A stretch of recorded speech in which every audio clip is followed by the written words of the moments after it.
What's up, buds? Welcome to another episode of the Earbuds Podcast. But this is not just any other episode. This is not your grandma's episode. This is not your grandpa's episode. This ain't your nana, your mama, your mama.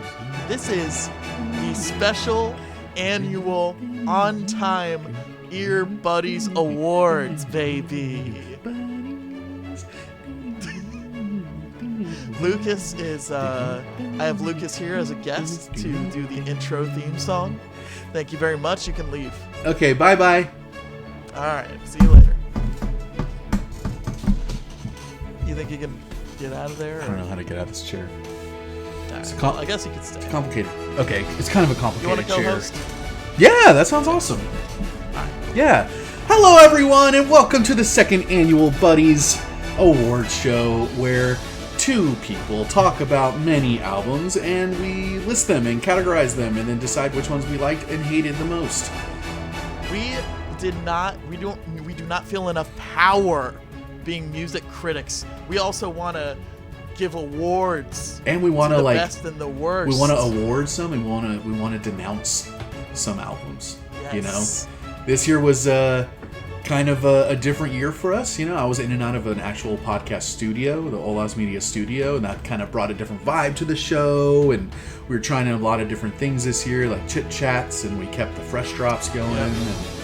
And yeah, man. So there was it was funny going through this together, right, and trying to like pick all this stuff, because we realized that probably at least 5 albums that would have ended up on this list as either worst or best of the year in certain categories.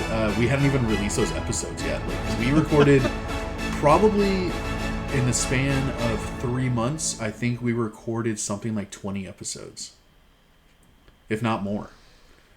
Yeah, and ever since then, it's been a little rocky. You'll notice like our uploads in December are like probably the most spotty. Yeah, but even then, we still uploaded like every other week or something. Like, it wasn't like we completely disappeared. But yeah, legitimately, like, there were plenty. I mean, there's at least 6, 7, 8 episodes that we have not released yet, and some of those albums were really fucking good, and a couple of our favorites, and we can't really talk about them. So that's kind of a bummer. But, and to be honest, a lot of the albums that we listened to this year, because so many were fresh drops and random ones that I brought to the podcast that, like, hadn't really listened to, but I was interested in, or, you know, anything like that. I would say we had, not to start on a negative note, kind of more disappointing albums this year than great albums. Yeah, you know, I don't know if that says more about us or about I think it's just luck music. of the draw. I think it's just luck of the draw, man. That, you know, and it's we've been surprised by a lot of stuff too. Yeah. In the same way. Yeah. But there have been a good amount of disappointing records. But, you know, we're gonna get all into that. We're gonna get all up in there. We're gonna dig ourselves the largest hole and then jump into. Oh yeah, yeah. I got a lot of problems with some of these albums, and I want to talk about it. All right, but I also liked a lot of these albums, and I want to talk about those too. And so we got about like 10 categories or so. Yes. We've like slimmed it down from the 30-something we had last year. Yeah, I don't think this is going to be another 2-hour, 45-minute episode. I don't foresee that. But it is, we deserve it. If it is, we deserve it. And if it is, we deserve it. Cheers to you, my friend, to another year of the Earbuds Podcast. 2 years of doing this shit together, man. How fucking cool is that? It's crazy. It's fucking crazy. We have like 100 something episodes under the belt. Yeah, like 124 episodes, I think I saw the other day. Wait, we introduced like another new show this year. Yeah. In the chit chats. Yeah. But yeah, fucking cheers. Fucking cheers, man. I'm drinking some Mellow Corn. Probably one of the coolest labels I've ever seen of a whiskey. Fucking love this label. Yeah, trying this for the first time, and I like it. So I'm going to get... Apparently it's great. It's not bad. I recommend it for anyone who likes a good smooth whiskey, and I plan on getting pretty drunk during this recording, so let's fucking go.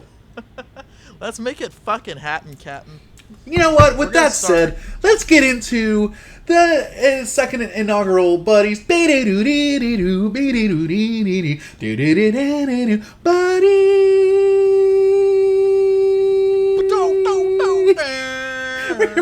That's that would be our award show song ends like me. Well, it would be a whole DJ set. I'm gonna it would be like a half-hour DJ. I'm gonna try set. and find some like public domain award show music for this. So cool. I'll see what I can find. Awesome. And I'm gonna lower my chair just a tad. Okay, here we go. You gotta look shorter than me. I know what the contract states. All right, Yeah. I'm fully aware. So, Ash, where are we starting? What's the first award we are giving out today? I'll tell you, sir. For fuck's sake. The first award we're giving out today is Best Feature. That is feature MC on a track, baby. And all of these awards are pertaining to our podcast. So stuff we've talked about either on Fresh Drops or Classic Catches. For sure. There's plenty of albums, hip-hop records that we did not listen to this year on the podcast. If I had some of my favorite features from the albums that we didn't listen to, it would be like from Conway the Machines, one of his records he put out this year. Fucking I forget the other ones. But yeah, these are all albums that we listened to this year, and there's some fucking pretty strong nominees, man. So who are the 4 nominees for Best Feature?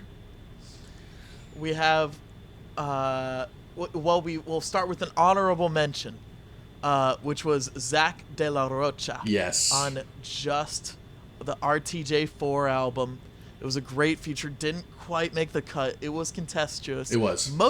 There were a good amount of these categories that were very contentious, and we'll get to it. But right now, we have the 4 nominees for each category, and the 4 nominees for Best Feature are Bootie Brown on Dirty Harry off Demon Days by the Gorillaz. Legendary. We got T-Pain on Troubles, which was the new Denzel Curry album, Melt My Eyes, See Your Future. Get off my dick. We're gonna be talking about that album a good amount. Yeah, I'll tell you. Yeah. We got Meyhem Loren on Turkish. Lorenovich.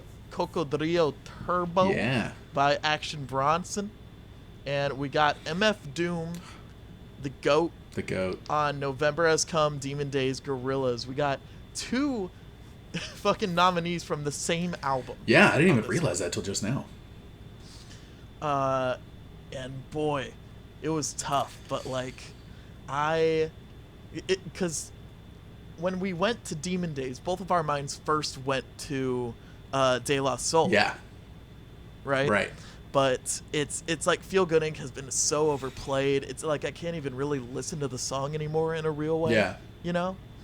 And my mind went directly to Dirty Harry with that Bootie Brown feature. It like was a lot like what fucking what's his face is doing. Oh God. What's his fucking name? I don't. Monopoly XXX. Oh, Danny Brown. Danny Brown. Yeah, he sounds very Danny Brown-ish. Well, Bootie Brown, not related to Danny Brown. He as far as we know, he is one of the members of the legendary crew, 90s hip hop crew, The Far Side. So, not surprised he gave a fucking killer verse on Dirty Harry. And what's funny is that whenever you were kind of, arguing for this feature to be on the list, I didn't even remember this verse.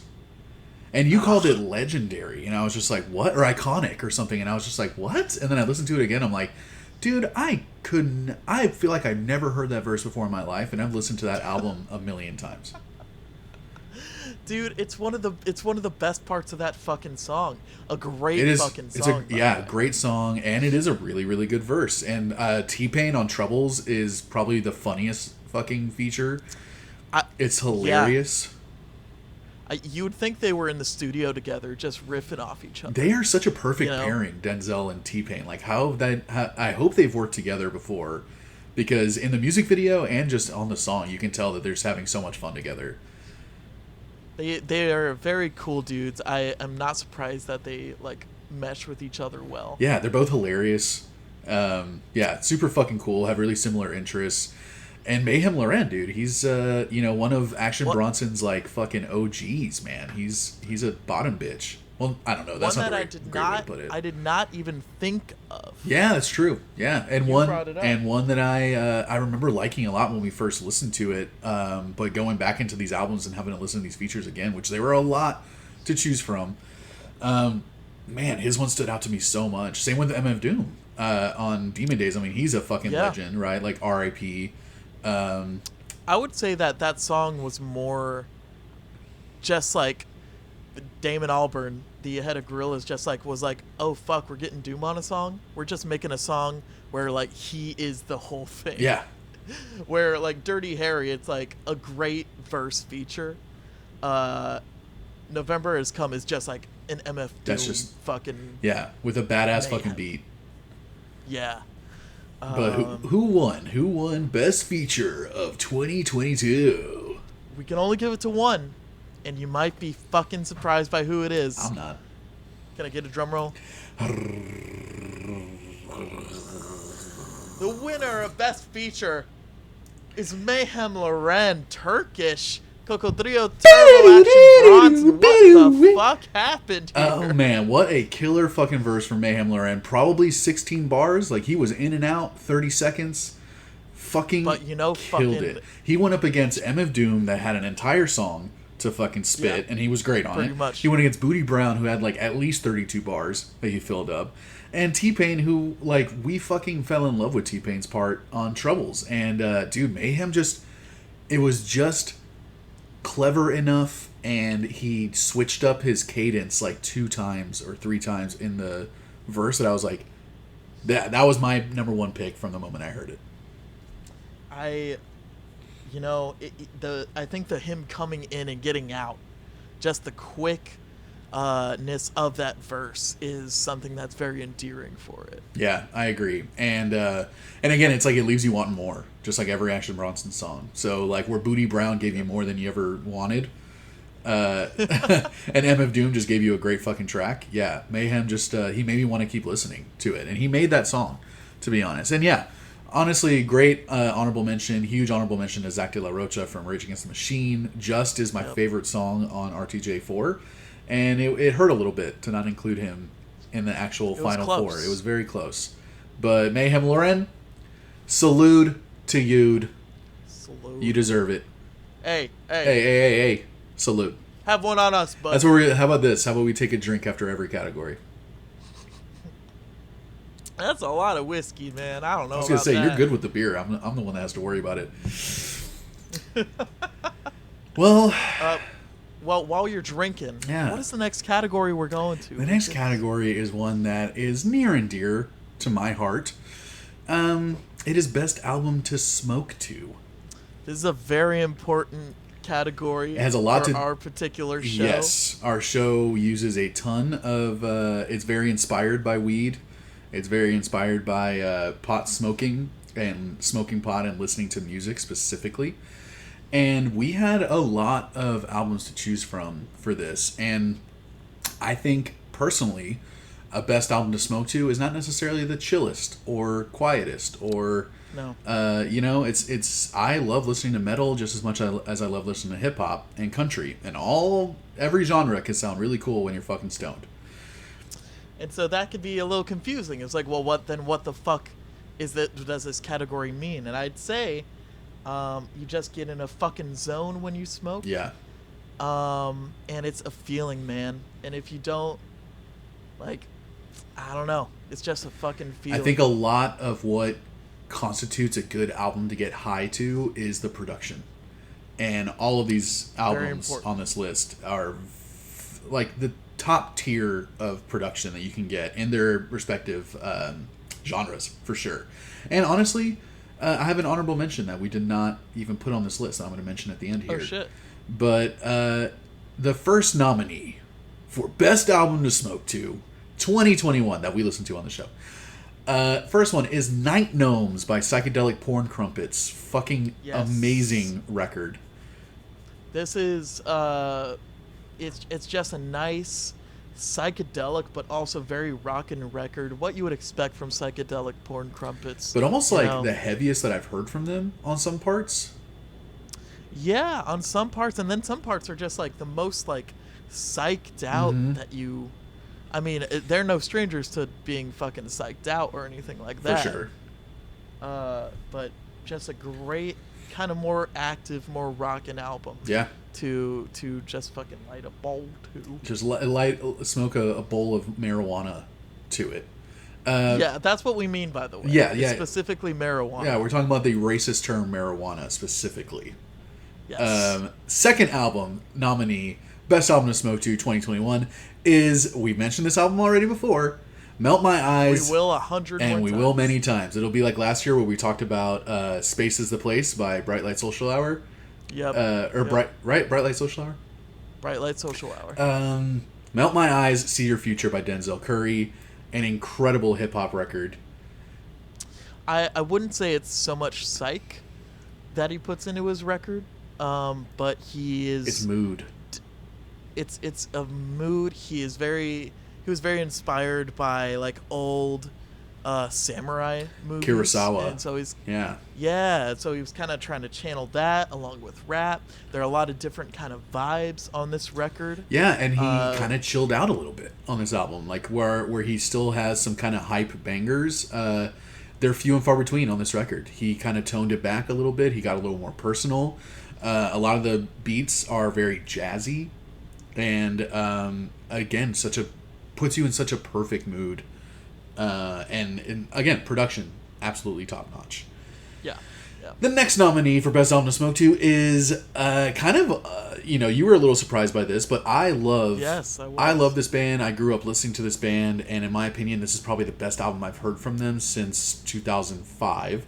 And it's Underoath's new album, Voyeurist, that came out this year. Fucking super heavy, amazing record.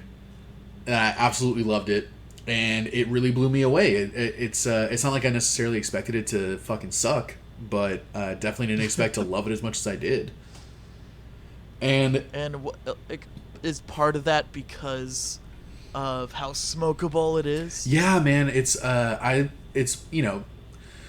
We have to listen to these albums for, if it's not a fresh drop episode where it's a one and done type of thing. Sometimes we have to listen to these albums like multiple times for each episode. Like we try and get really deep and immerse ourselves in the music. And Voyeurist was one that was a fresh drop that we listened to it once and we talked about it and we moved on with our lives.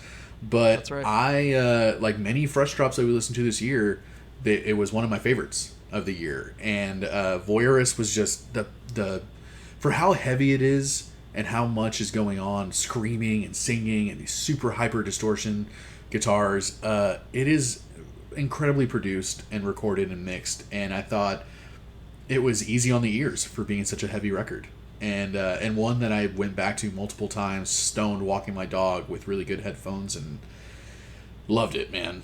So moving on, the last nominee for Best Album to Smoke to, another surprise for us this year, was Kenny Beats' latest record, LOUIE, which was a tribute to his pops.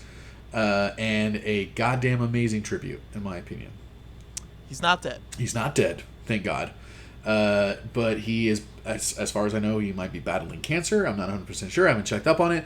But LOUIE was a mostly instrumental, mostly sample-filled beat album. And there was something like 11 or 12 songs on it. 2 minutes, 2.5 minutes tops of just amazing beats to listen to. That spanned a whole bunch of different subgenres of stuff too. You'll hear lo-fi on there, and you'll hear kind of almost world music type beats on there as well. And the production really blew me away on this record. And I think it surprised me so much in the moment that I'm pretty sure I gave it a 9 point something, which is a rarity on our show. Yeah, I'd say it's a lot less rare for you to give a fresh drop somewhere in the nines. True. Like an album we listened to multiple times. True. First impressions are real. I'm a real first impression slut. And so those are the nominees. But Lucas, who on earth won Best Album to Smoke to? This was one. This was one that was not necessarily a difficult choice for us. But it was, drumroll please, Kenny Beats with his album LOUIE. he really, really, really blew us away. And I felt bad. I said it probably like 5 times on the episode that his dad died. And his dad has not died. Nope, he's not dead. Feel horrible about that. Just going through it, and it was just really, it's. I don't think it's anything completely groundbreaking, but it is something that we don't hear a lot in hip hop. Which is, first off, instrumental beats, right? Right. But then, secondly, beats that are produced like this with these heavy vocal samples that are hardly ever used as vocals. Right. You know, they're used as just another. Another dynamic in the music. Yeah. And so, best album to smoke to. I'm sure you'll notice something cool every time you listen to the album. And, man, yeah, just good fucking vibe. We had some honorable mentions to Khruangbin with Ali. Such a good record, man, with Verificatore. I don't know how to pronounce his name, but he's an amazing Malinese? A guitarist and singer from Mali, Africa, and he added so much of his fucking brand on Ali with Khruangbin and just fits so perfectly into Khruangbin's dub, lo-fi, lounge, whatever you want to call their music, and it was just so fucking good. And the other honorable mention is, we already mentioned this album as well, Cocodrillo Turbo by Action Bronson. Action's always a good smoke, and Cocodrillo is like a 27-minute record that super easy, real easy for a quick session. I usually take about 20-30 minutes to like get nice and stoned and take my time and take a hit every now and then. And Cocodrillo is a great one, albeit not Action's best stuff, but not bad at all. So even Action's worst stuff is a specific vibe, and you could certainly smoke. Still so much fun, But what you probably won't want to smoke to are the episodes for the next category, which is most controversial album. And this can kind of mean either between you and me, right, on our opinions of an album, or of us against the world. Yeah, the small world of this fandom that we encountered this year. Yeah, I think it's rare that me and you like completely disagree on a record. Yeah. And even rarer where me and you don't understand a record, and that's kind of one of these nominees where it's like you didn't really get it and I did, and then another one where we both straight up hated it. And one that I didn't get it and you did. So who are the nominees? But the first honorable mention is going to be Butterfly 3001. What a disappointment, man. Which is, it's the remix record of songs off Butterfly 3000. It is by King Gizzard and the Lizard Wizard, if you're not aware. Yeah. It's probably a 20-something song album. And we were expecting, I guess we had our hopes up so high for this fucking album, because what could some cool producer remixers do for these King Gizzard songs? And apparently, not much. Not much. Honestly. They had The Scientist, a legendary dub producer. They had Peaches, a legendary like dance, pop music performer. They had fucking DJ Shadow on this doing a remix, and we still fucking hated Butterfly 3001. It was especially a bummer for me because this record was my most anticipated of the year, going into the year, rough. And also because Butterfly 3000 is legitimately one of my favorite King Gizzard records. They introduced this concept of like electronic folk music on Butterfly 3000, and I thought it worked so fucking well. But 3001 was a major disappointment.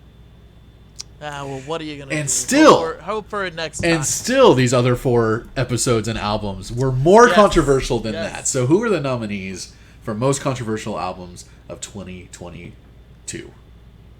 The 4 nominees are Black Messiah by D'Angelo. That was one that I just could not really understand or get behind, and that you rated in the 9s, if I remember correctly. I see Black Messiah as a genius album, and for many different reasons. And we didn't necessarily disagree. I mean, correct me if I'm wrong. Me and you did, we saw eye to eye on the musicianship and the production and all that stuff. What you didn't understand was the message he was trying to send on the record. Yeah, I thought that the first, like, I believe the first 3 songs were getting across kind of the message I was expecting with the album cover, Right. with the little forward that he had with it. And then every single song after the third one was just about something fucking else. About fucking just like half the time. all his past songs and all his past records. I think D'Angelo is sort of like he's like a mystical figure to me. He's like a unicorn. He's not a human. He's an alien. And he honestly, like, there's just something about that record that really spoke to me. And and I'd say it's controversial mostly because there was a good segment of that episode, a good portion of that episode where me and you kind of debated on the merits of the message that he was trying to get across and how successful he got that message across. So if you guys haven't heard that episode, you could go straight to that episode. Yeah, it's a really good episode, and it was interesting being in the studio with JC at the time, where JC seemed to understand. He was trying to communicate with me through like telepath.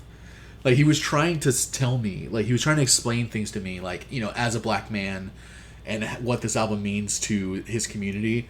And I think I picked up on a few things, but there was plenty of things that, like, literally in the last few minutes of us talking, he would, like, one of us would say something and make a revelation. He'd be like, fucking thank you, like, behind the camera.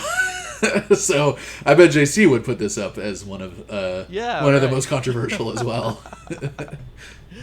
Our second nominee is 3 by Miike Snow. I. Yeah. Confused the hell out of me that you brought this to the podcast, not gonna lie.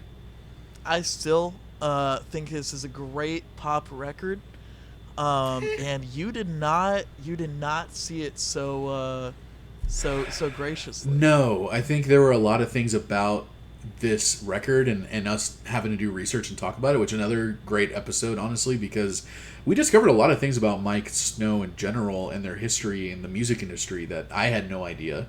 Yes, they are not just 3 random dudes. No, apparently they are a part of this big music circle. They've written a lot of very successful pop songs, including "Toxic" by Britney Spears, and there were some ups and downs on this record. I thought some of it was some of the most fucking basic pop songs ever, and I thought some were actually very original and very good. And my fucking struggle that I have with pop music in general. So bringing a pop album to the podcast, is a risk to begin with, and it's probably going to be a controversial record, no matter who it is. Always contestuous. Oh, I contest. But this next record, the third nominee, is what I would say is furthest from a pop record. Oh, boy. It was A Foul Form by the OCs. This was one where we saw eye to eye, second by second, minute by minute. We were on the same page. Yes. And nobody else is on the same page. Oh, my God. I made we hated this album. And I made the huge mistake, and honestly probably a faux pas, of sharing our episode in the OC's subreddit. And in the title of the episode, I literally put garbage in all capitals. We were begging for it. We caught the ire of the OC's fandom, which turns out can be pretty goddamn fucking toxic. Little did we know. The OC's is such a fun band. I didn't know they'd have so many assholes as fans. But we are OC's fans, and we fucking hated this record. We didn't understand what they were trying to do. It was a very underproduced, purposefully shitty sounding throwback punk record. Throwback to like late 70s, early 80s punk music. And goddamn, I fucking hated it so much. And people hated us for it. There were some more. There were some productive comments on the video. It's not like it was all bad. There were some people. Yeah, they said Lucas lose some fucking weight. Stop being so fat, maybe ugly. Right. You got to pull some weight on the podcast. It seems like Ash is kind of doing all that for you. It was pretty clever when someone said maybe you should pull more weight so you lose some weight. I'm like, wow. Damn. Jesus.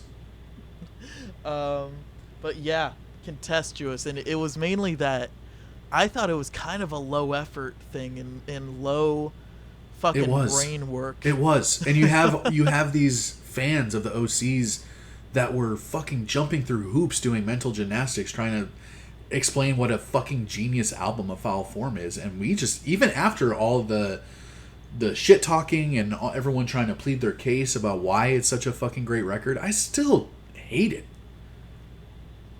And we also hated the fourth and final nominee, which is Honestly Nevermind by Drake. Yeah. First off, I'll just start it by saying that was our bad for wanting to review this album in the first place. Yeah, I think it was an attempt by me to start incorporating more mainstream artists into our reviews, and just to get views and plays and attention. Solely to get some attention on us, some eyes. I didn't think at all how we were going to be talking about the most popular artist in the world, second to fucking Bad Bunny probably, where we're competing with thousands of other people who are uploading shit talking about this record. And it honestly was a controversial record in general, not just on our show. It was a record that confused a lot of critics and a lot of fans of Drake. And I gotta be honest, musically, sonically, I fucking love the record.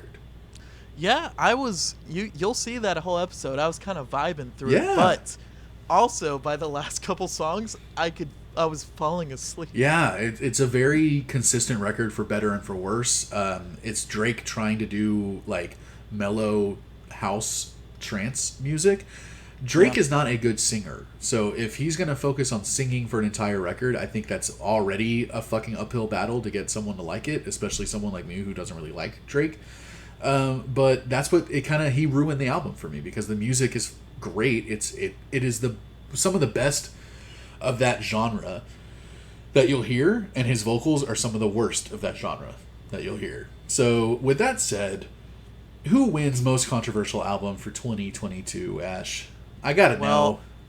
If you are a consistent viewer, you'll probably know. Which you're not. Let's be honest. Because Lucas could not stop bringing it up on every episode we had for a couple weeks after that. My butt was hurt. Your butt was hurt. You had a hurt butt. I had a hurt butt. I was butthurt. Yeah, I took it to heart. But the winner of most controversial album 2022 Earbuds Podcast is it's a Foul Form by the OC. Fuck this album. Easily, we dude, I did not expect the amount not much to say about I really that. didn't expect the amount of hate that we got. I took it so personally, and honestly it made me hate the record more, realizing how shitty people could be when someone else has a different opinion from them. It really put a nasty taste in my mouth a little bit. Welcome to the internet, bud. I know. Yeah, it was finally making. That was baptism by fire. God damn. But let's lift our spirits back up. Yeah. We're gonna get to. Should we do this category next? I think we should skip this. I think this will be towards the end. Let's do the best most antique. No, I'm thinking no. That'll be at the end as well. I'm thinking let's do the best album art of 2022. There was a lot of really good ones to choose from. There are a lot of fucking really bad honorable ones. Mentions on this one. Yeah, there was a lot to choose from for best and worst album art, and both of them have a ton of honorable mentions. So, and both of them shared one at one point. And I stand by that, and I'll explain that. But let's go honorable mentions first for best album art of 2023. And these are not albums. Obviously, these are not albums that came out in 2022. Sorry, these are not albums that came out last year. These are just albums we listened to and reviewed. So honorable mentions. We already talked about Butterfly 3001. Although it was a very disappointing record, the album art is fucking gorgeous, and I love it. Little CD with a butterfly background. All these like butterfly. It looks like a wallpaper type of thing. It's really, really cool.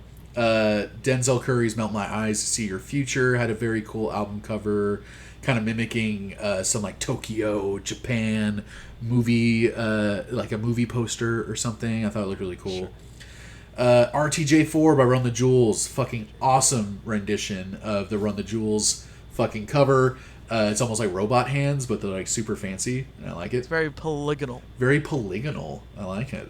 Yeah. Billy Talent fucking still releases music apparently, and Crisis of Faith had a really cool kind of almost 70s looking like like a Ghost Rider type of motorcycle dude with like an atomic bomb going off behind him.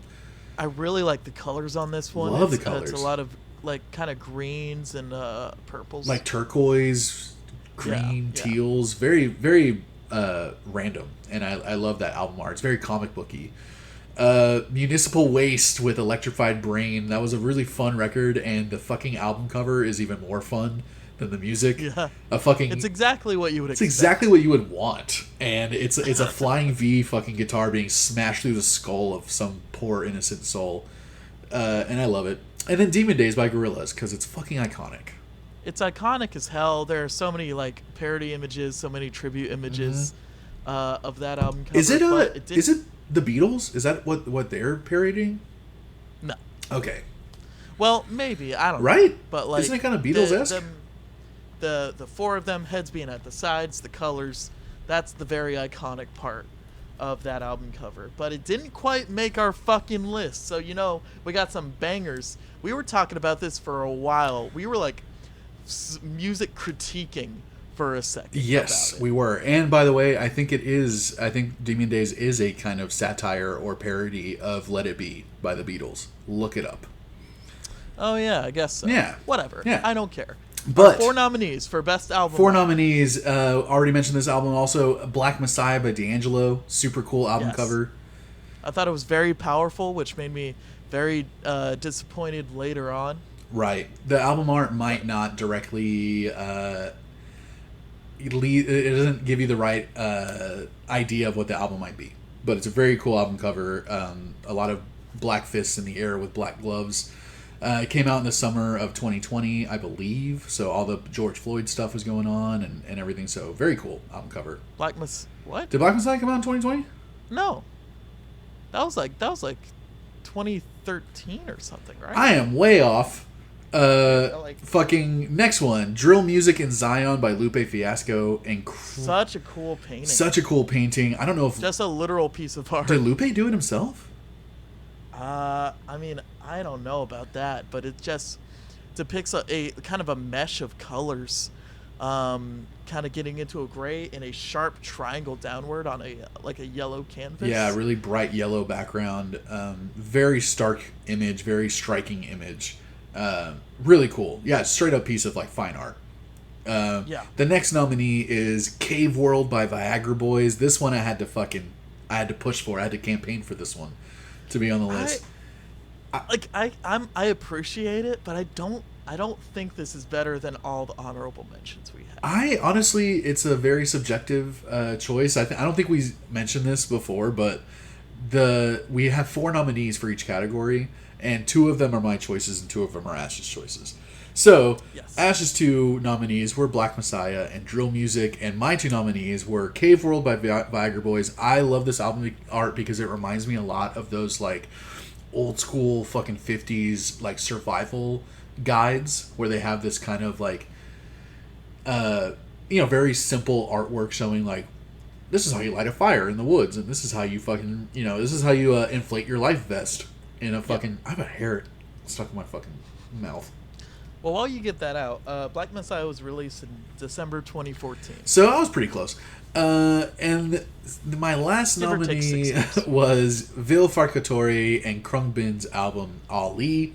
Another one that is just a straight up piece of art. I would say Ali is more modern art versus Drill Music's fine art. It seems to have all these pieces of cloth. Yeah. Or flags or something, and all these in the middle is this figure that is kind of indecipherable. Yeah, it's kind of to me it looks very African inspired. It's almost made out of textiles. Yeah. It looks like it could be woven, or it looks like it could be pieces of fabric or pieces of paper. It's a really beautiful piece of art, and it had to end up on the list. So for Best Album Art 2022, the winner is...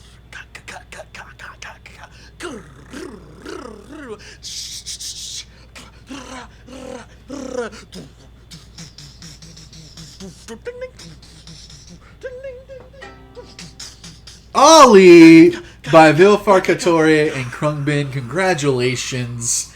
One of the trippiest things that we discovered while trying to decide who won, because it was pretty close between Drill Music and Ali, is how fucking similar the two album covers are. Go put them side to side, people who are listening and watching, and you'll see what we mean. The same colors. Yes. They both focus in the middle. They're both straight up pieces of art. They're not. Yeah. They're not a classic album art that you would expect. Like you said, all the same colors, and they create the same shape. Where a upside down triangle is the main focal point of Drill Music in Zion, Ali's main focal point is this figure in the middle of this kind of textile woven thing that creates a fucking upside down triangle.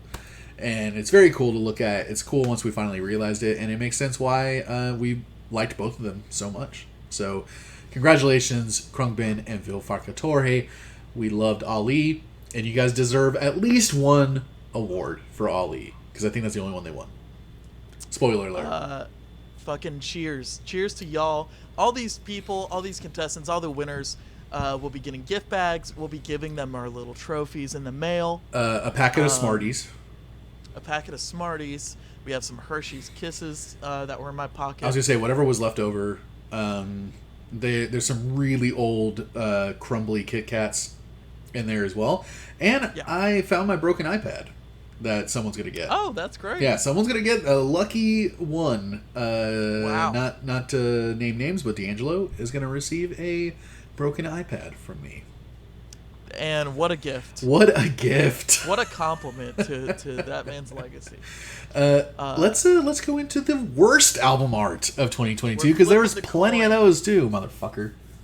We're getting on it, and these a little less contentious than best album art. Yeah. But boy, there were a good couple. We'll start with with the album that is in both categories of best and worst, which is an honorable mention. Let's go through the honorable mentions. Is Billy Talent's Crisis of Faith. So this was mine. I put this as best and worst, some of the best and worst album art of last year, and it's because it's so cool, but it's used on such a shit record that I put it as one of the worst album covers.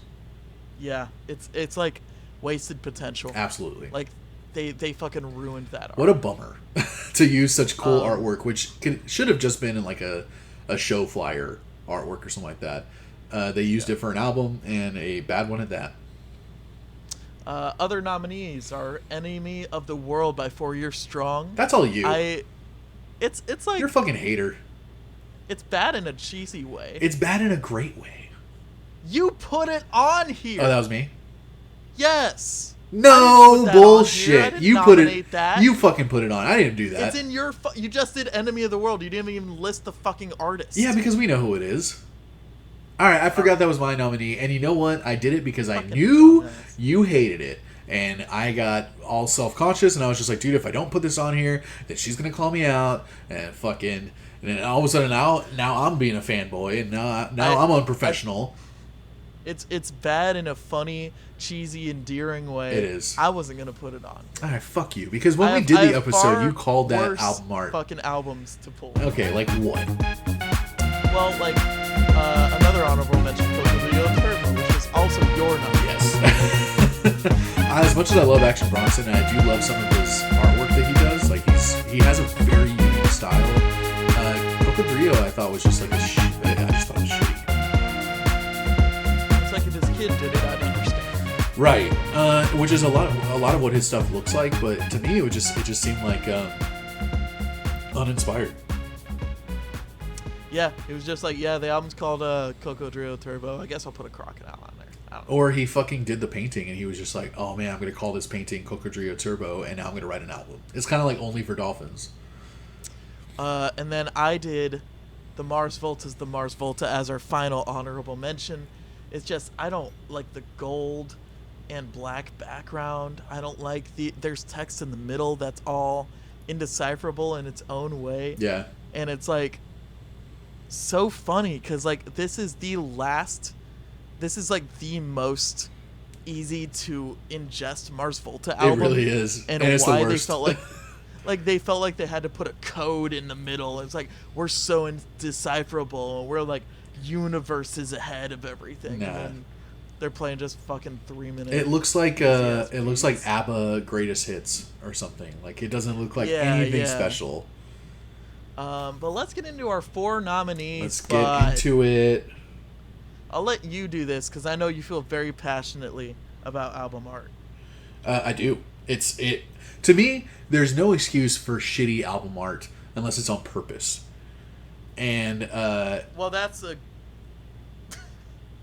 the biggest excuse. Well, that's like the biggest excuse you could give. Yeah, but I gotta say, I think only one of these albums that is a nominee was shitty on purpose. You say so. Get into it, bro. Get into it. All right, fine. The first nominee is going to be Honestly Nevermind by Drake. Welcome back, bud. Yeah, fuck him. Another appearance in the fucking worst categories. It's one of the ugliest album arts I've ever seen. It looks like a low JPEG. We were joking, talking about this list, saying that it looked like some amateur tattoo artist put it on someone and then like enlarged it on their skin somehow. It looks like really bad early to mid 90s tattooing. It's horrible. Second nominee is It's Almost Dry by Pusha T. This was one of yours. I thought it was ugly, mine. But I didn't think it was that bad. It's an eyesore. It's an eyesore. It's ugly. I'll say that. The text on it is like he did it in fucking MS Paint. It's just a mess of an album to look at, even more so than like Time Skiffs. Yeah, Time Skiffs almost ended up by what is it, Animal Collective? Yeah. Yeah, that almost ended up on the list for sure. Just kind of hard to look at, uncomfortable to look at because there's so much going on. Same with Night Gnomes, honestly, the Psychedelic. That one had a very similar album cover to Time Skiffs. And I wanted to make an honorable mention the fucking Alt J record that just made me really uncomfortable to look at. The Dream. Yeah, it's a very strange album cover. But my nominees for worst album art were The Interrupters in the Wild. One of the laziest goddamn covers I've ever seen. This is the thing you put on a best of album. You know what I'm saying? Yeah. It's like it's a poster, if anything. You know, it's like it's just an Interrupters poster, and you have the band. Yeah, it's just like a regular fucking photo shoot, and they were like, "We need album art today," and they're like, "I don't know, pick a good one from the fucking photo shoot we did yesterday." Right. And very similar to my second nominee for worst album art, which was Little Dragon Opening the Door.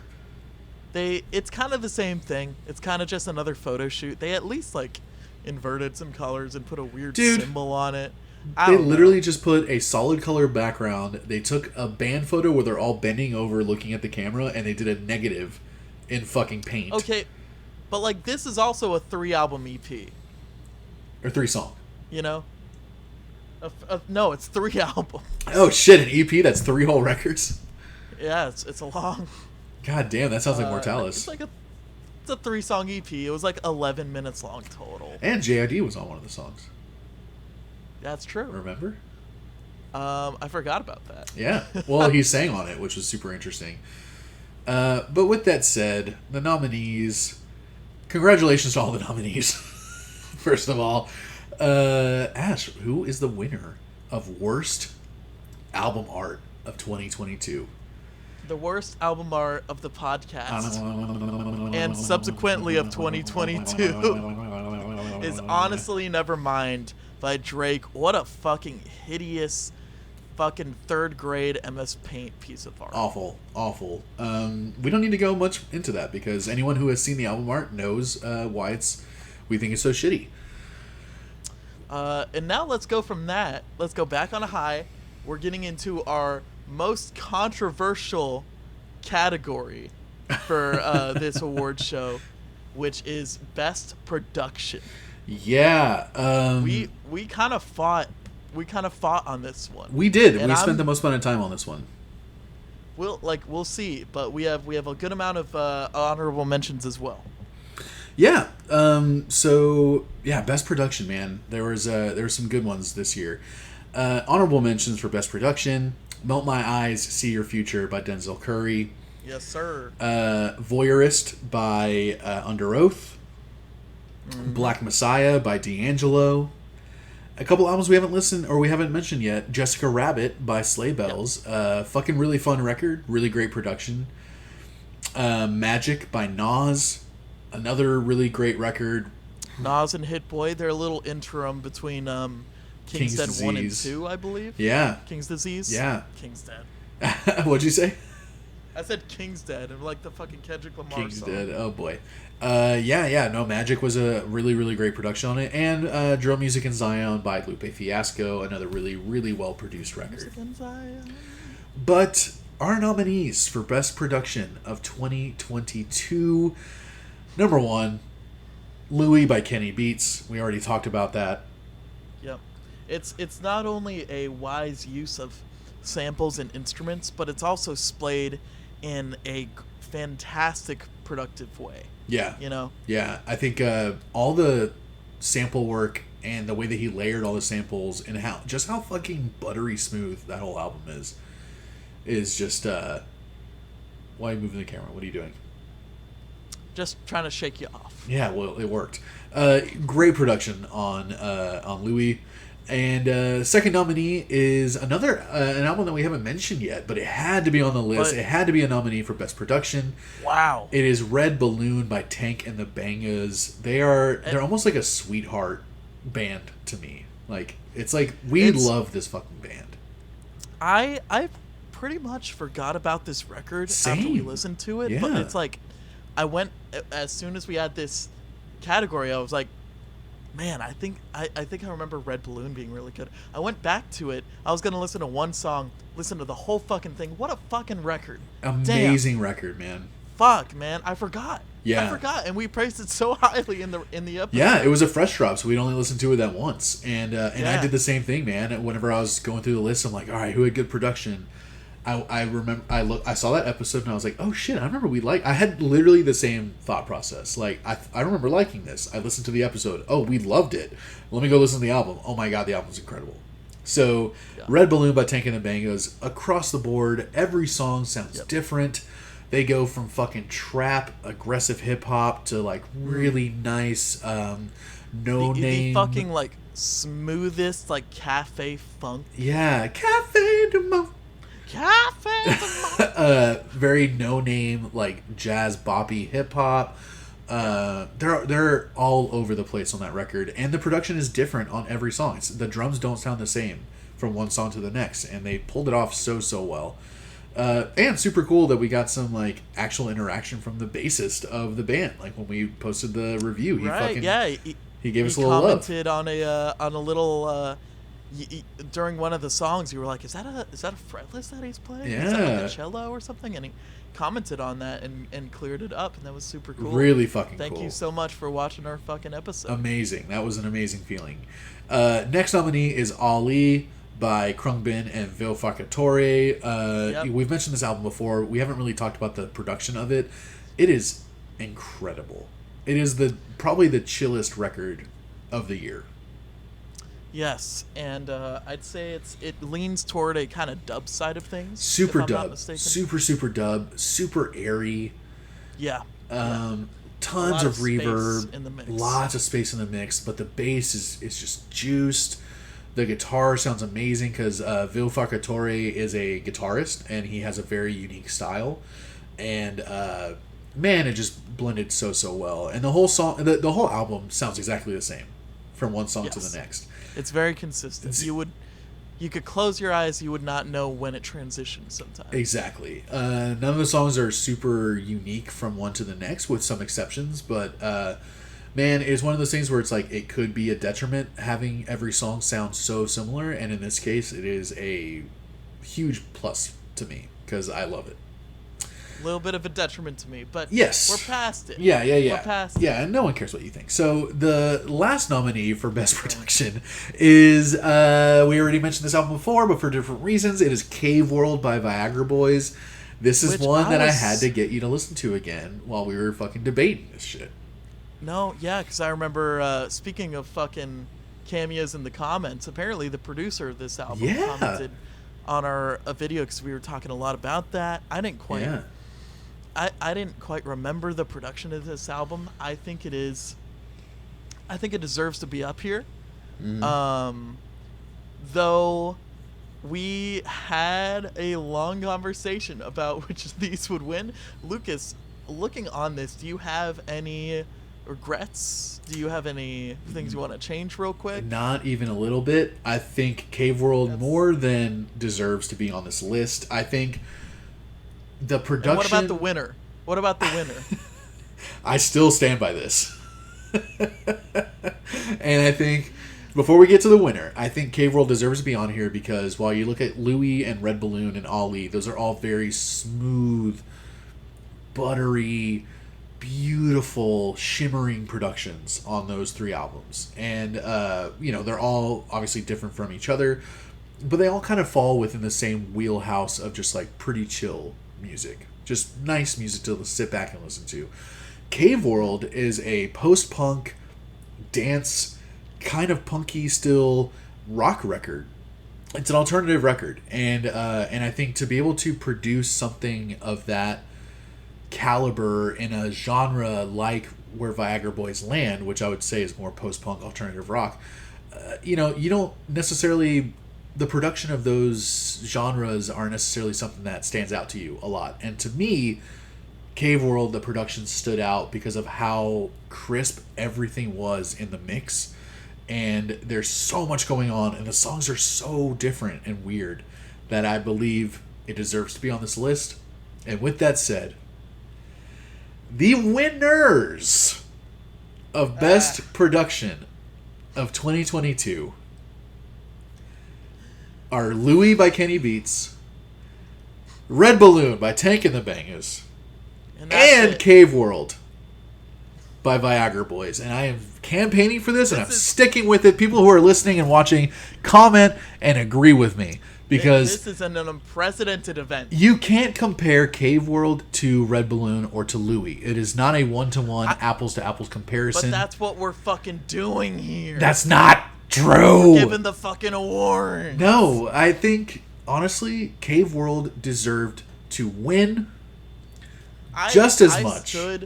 I stood for Red Balloon. Yeah. I stood in my fucking guns for Red Balloon. But we I thought it was fantastic. I thought every single song nailed the production and rose above it of whatever style they were trying to produce. I thought Cave World, while it does have good production, it's like good punk production, and it's like just because it's good quote unquote punk production doesn't take away from it. No, but when you're comparing it to Red Balloon, which has so many fucking instruments, so many vibes, so many musical shapings. Cave World has a ton of instruments. Cave World has synth and a full fucking band and all this extra shit that they put on top of the full band. And then you have LOUIE, which is just incredible. It's which is just I would have put LOUIE over Cave World. I would put Red Balloon over LOUIE, but look.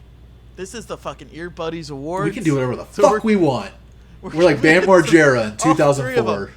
Sorry, Ali. Yeah. Yeah, sorry, Ali. The only one that didn't get an award. It's funny because I think, we were both campaigning, right? You were campaigning for Red Balloon. I was campaigning for Cave World. But we both agreed on LOUIE.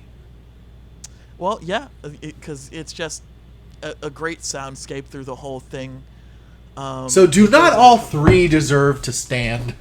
Ash, do not all 3 deserve to take a bow and be handed a thorny rose?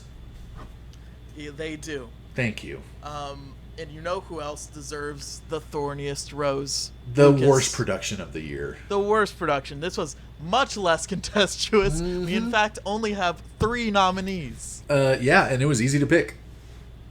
The nominees for this being A Foul Form by the OCs. We've already mentioned why we hated it. Huh? We've already mentioned why we hated it. Yeah, and the production itself, while purposely kind of calling back to those early punk days, and that punk quality, still, there were times when it worked so much against them, you couldn't hear some instruments or some vocals or something, and I feel like it took away from the music. The second one was Guitar Romantic. Yeah. First time we mentioned that one. Yes, that is the first time. Guitar Romantic by the Exploding Hearts. Exploding Hearts. It was calling back to kind of 70s rock. Yeah. I believe, and it was released in the 2000s. Man, I want to say it was released like right around 2000 and 2008, 2009, I think. So it was again another stylistic choice for the production, but one that I think may have taken away from it more than it added to it. You know, honestly, I don't know how much of it was stylistic choice versus budget.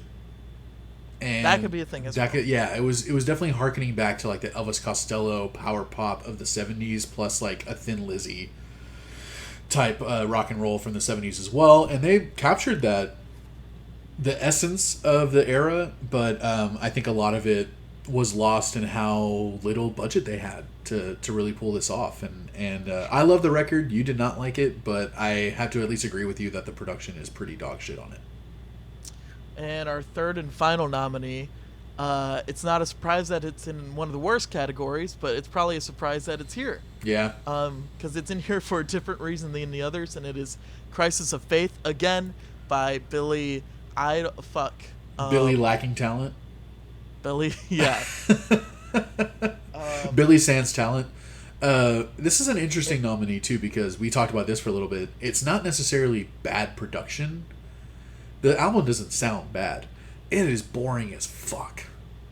It's just the most unexperimental, unadventurous, uninspired, stay in your lane, uninspired music and production that you could ever fucking find. Yeah. It is fucking fill in the blanks, color the fucking numbers. Yep.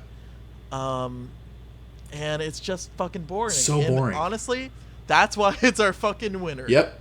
It is the winner of worst production, Crisis of Faith. Sucks to suck, y'all. Yeah, I mean, here's the thinking there. A Foul Form by the OCs. It sounds shitty because they wanted it to. Sure. Guitar Romantic by the Exploding Hearts. It sounds shitty because they didn't have enough money to make it sound good. Crisis of Faith sounds shitty because no one gave a fuck. Yeah, and to me, that deserves... That's the worst fucking part. That's the worst part. You deserve to lose because you clearly did not care. There was no heart or fucking inspiration behind anything on that record, except maybe the album art. Yeah, but that also made the album art the worst album. I know, because I don't want to like album art from an album I hate. Wow. Okay, and so we are through most of the categories. I think now is kind of the time where we take a little interlude. Yeah. We would talk about our lost albums. The lost episodes of the year. Yeah, I don't think we've lost any episodes. This is our this is like our in memoriam segment. It's insane. Episodes we lost this year. Yeah, I don't think we lost any episodes other than the ones I haven't uploaded yet. Those aren't lost. Those are just we thought we lost fucking Miracle Musical. It was a close call for 1 second. Yeah, for Miracle Musical, both of us had trouble finding that that video file. But yeah, no lost episodes this year, man. I think one thing that I can say that we lost this year, and it wasn't really a loss, it was just something that I thought was a bit of a bummer, was the lack of guests that we were able to, the lack of buddies that we were able to bring onto the show, you know? I think, yeah, I don't know. With it being my first year in Seattle, I kind of just moved here. Things were all a little janky throughout most of the year. Yeah, you had to figure it out. I did get one really special guest. That was Cloak Dagger. We got the singer and the bassist. Super fucking cool. That was an awesome episode. Really cool that... Very cool guys. Super nice and super cool with how overwhelmed I was that they were actually there. And we nearly lost that episode too, right? Yes. Yeah. Because the one of them, one of us. Yeah, it was our fault. Four of us. Yeah. Couldn't get their voice recording to me. Yeah. So I used the fucking bassist's bleed. Jesus. Because he was recording on his phone on the computer with no headphones. Yeah. And so I used the bleed of his audio to get the singer's voice audio. Yeah, we encountered some unique struggles with that episode. And it's surprising for 4 guys who played music, 4 guys who have been in studios many times before, and at least one of us who works as a sound engineer or works in a studio. And one of them the singer had a podcast. And the singer has a podcast. And there was like 4 issues that we had with this recording. And so glad that we were able to put it out. That was our first interview that we've ever done. And it was cool because we were interviewing them about a specific album. About the album that kind of called Lost Art that I think had a huge impact on you as a punk rock musician. I would say it had a huge impact solely on me. Maybe the only person in the world. I might be the biggest fan of that album in the entire world. Even the band included. Yeah, band included. But that was a really, really fun episode, and I'm so glad we were able to save it. But yeah, other than them, like we had some sparse friends on here and there, but that was one of the funnest things about this show for me, especially in the beginning, was having friends on and involving our community. Like our little community of friends on this show, and really hope to be able to do more of that this year. And a bit of a bummer that we didn't get to do more of it last year. And from that bummer, I say we go into the drama. You know what? You apparently have some things that you have some grievances that you want to air, and I got nothing. I love everything about you, and I love everything about the show, and I've had no bad experiences ever. And so I don't know why you have so many problems that you want to talk about, but it's fine. I'm not defensive already. Just fucking get into it. I have some things I want to get off my fucking chest, all right? Apparently. And I have some things I need to get off your fucking chest. Apparently. First of all, I want to say sorry to all the voice actors in the world. I took all their fucking jobs. Yeah. And looking back, I realize now that me being the voice of every single animated or otherwise like voiceover character was maybe not the best social move on my part. Yeah. I just saw an opportunity and I took it. It kind of takes me out of the show a little bit. Knowing that every voice is by the same... I mean, I'm a pretty good voice actor, though, right? Like, I did a lot of really good voices. Yeah. Like, I have this guy. Oh, that guy. Yeah. That's a really good one. I have a bit... I have this guy. Oh, that guy. Yeah. You know from the show. Yeah. And so I just want to say I'm sorry. I will not be giving your jobs back. Well, no. I'm making a lot of money from it. Yeah. So the people still want you. It's just kind of... Well, it's just bad because I'm better than most of them. But you have a face for radio, so it's perfect. I gotta say, no drama. Great makeup. Thank you. Great makeup work over there. I decided, getting a little dress, put Yeah. on a little makeup. I fucking couldn't. My hair gel is at my girlfriend's house. Typical. So that's the fucking beanie situation. And speaking of the beanie situation. Here we go. Lucas, I think it's finally time to come forward. And tell everyone that you were the person that covered the entirety of Minnesota in one giant beanie. I thought we weren't going to talk about this. I wasn't, but you have to get this off your chest.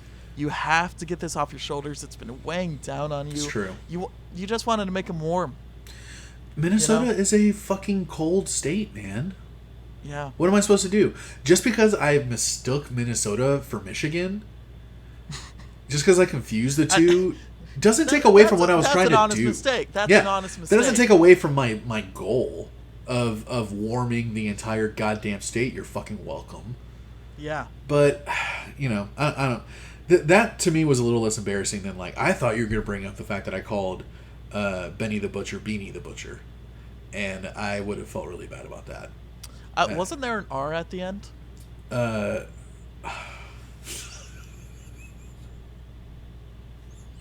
could have sworn when you said it.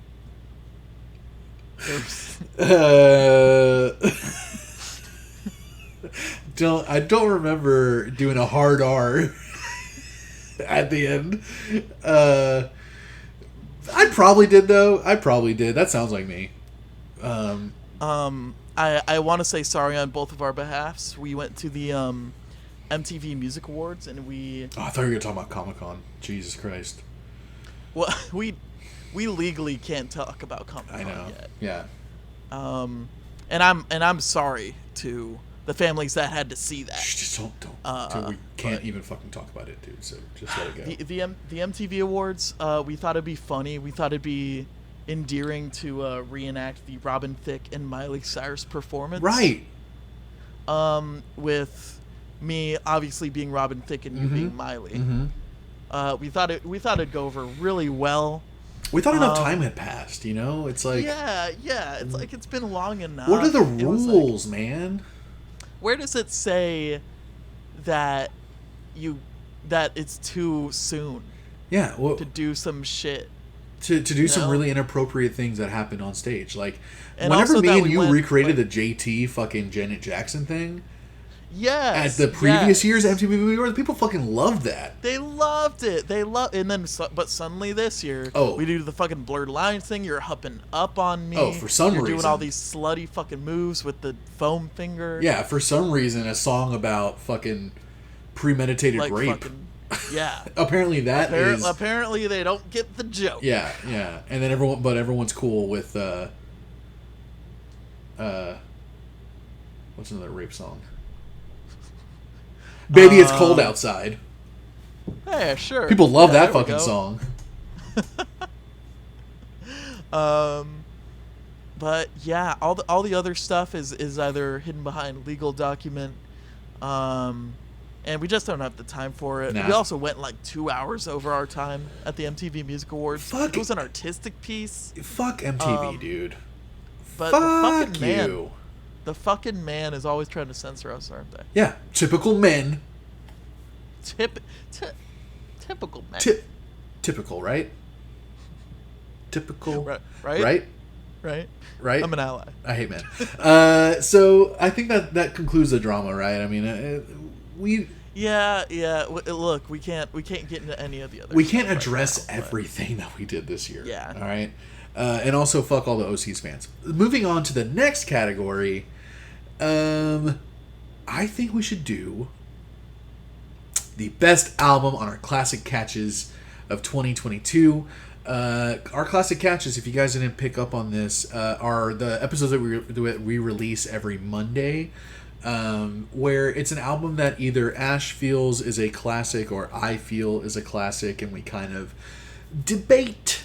And you know, sometimes it doesn't always work out that way, that it's an album that we both absolutely fucking love, like one of the nominees that ended up on here, but for the most part it is. So for best album on our classic catches of 2022, first one is one of your nominees.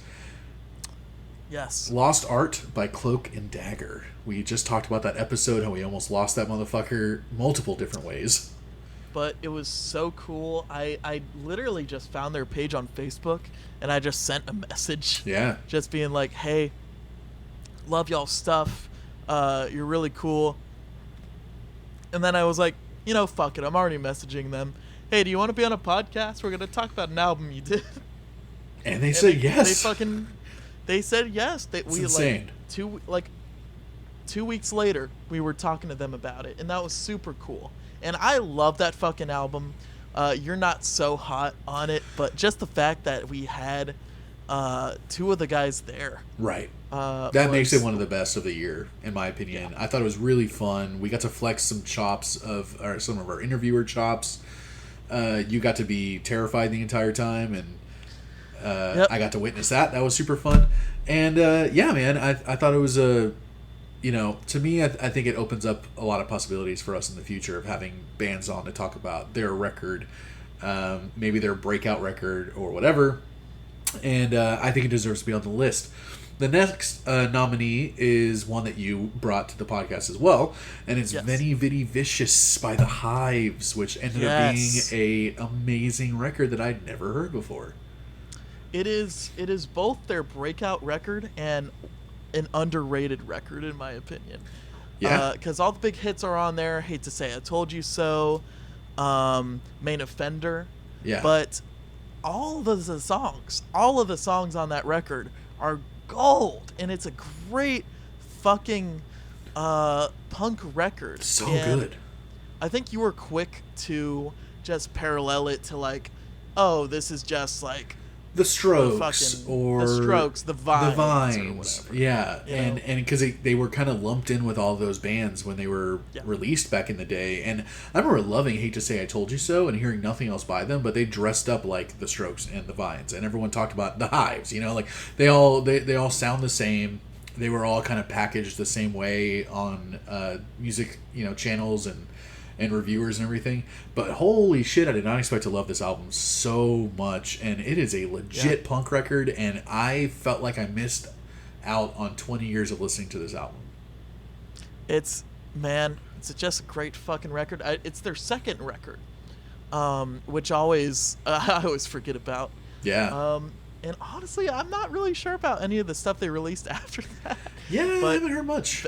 Veni Vidi Vicious, I'd say, is one of my favorite records of all time.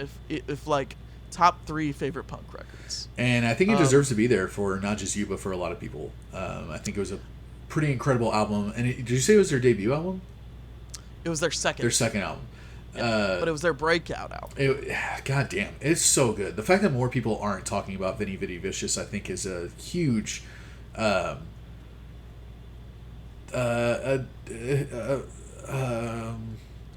exactly. So they deserve it. Our third nominee is one that I brought to the pod, I think, and I think it was because it was the 20 or 15 year anniversary of this album when we reviewed it. I believe it was the 10-year anniversary. No. It was some anniversary or another. We had both. This is one of the few albums on Classic Catches that we had both listened to a good amount of times before we brought it on. Yeah, and we didn't know that. We didn't know about each other's history with this band, but it's some nights I stay up, cashing in my bad luck. Sometimes I feel a fella. It is Some Nights by Fun. What a fucking awesome record.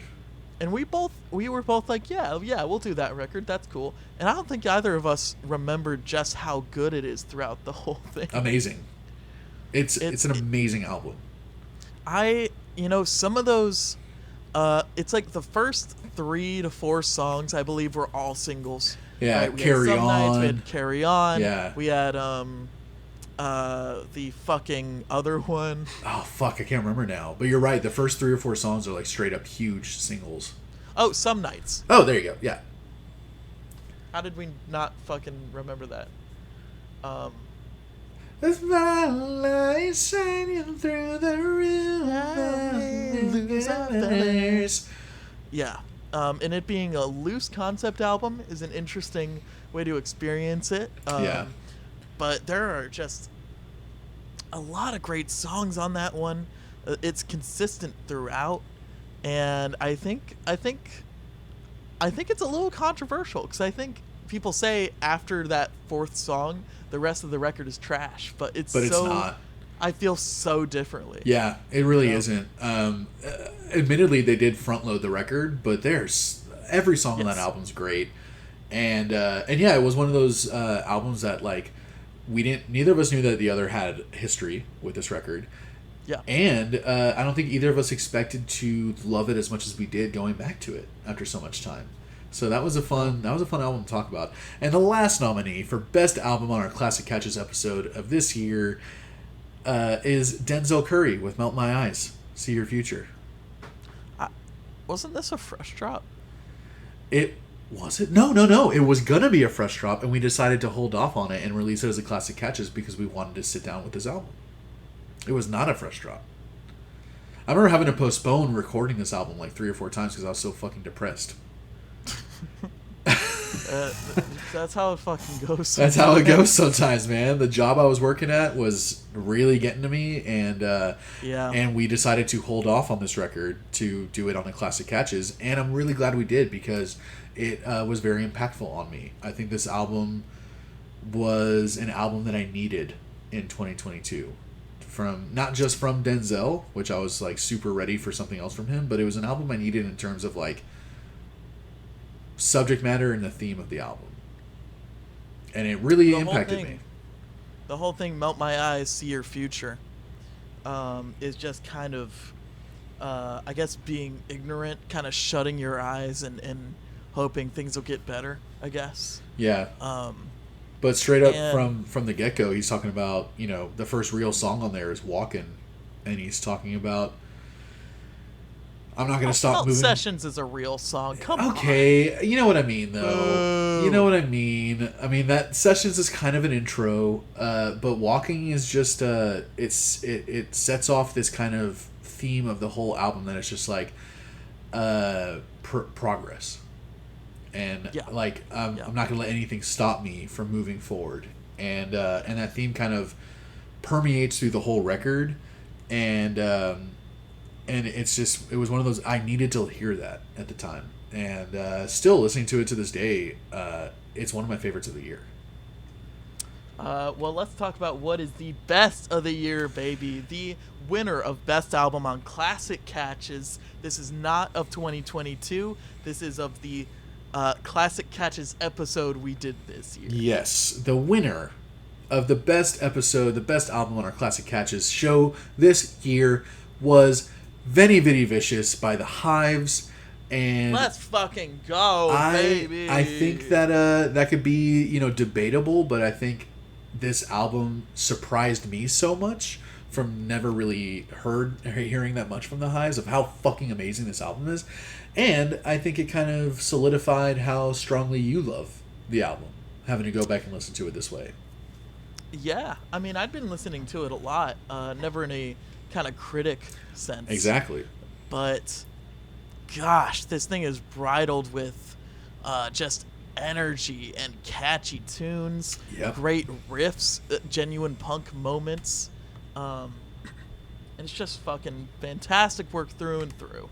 Yep, I agree, and I think it deserves to win, man. As much as the impact that Melt My Eyes had on me, as much as Some Nights is just an incredible record as well, and as much as Lost Art was just a really special episode to us, I think Veni Vidi Vicious still deserved to be picked as the best album that we listened to on Classic Catches. And we did have an honorable mention with Matt Embry's 2019, which was an EP. So good. Kind of an album? Kind of an album. I think it's 7 just songs. Short album. Yeah, I think it's 7 songs. The singer of RX Bandit is Matt Embry, my favorite singer, my favorite band. And it's a very strong record by Matt Embry, and could have easily made it onto the list, but we had to narrow it down. Yeah. It will go from that to, I guess we didn't have a worst albums on Classic Catches. Just overall worst albums of the year. Yeah. It was like, we'll just go from that to the worst album of 2022. Yeah. Which you might have a couple guesses. We might have a little left hook for you.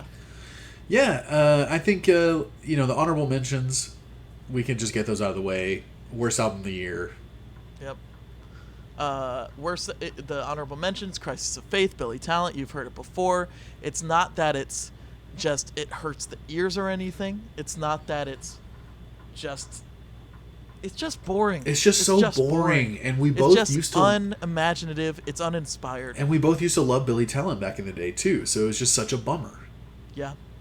And I think that's it for the honorable mentions. No, there's one more. Oh. That was my nominee. We seem to extremely disagree on this record, but it was our last episode of 2022. We wanted to do a Christmas album, so for some reason Ash brought this record into the show. It is Vincent LaGuardia. You're talking about Vincent LaGuardia Gambini Sings for You? Yeah. Did you not like that album? You know what? Maybe you need to go back and listen to that episode again, because I don't know if you were in a fever dream at the time, but I absolutely fucking hated this record.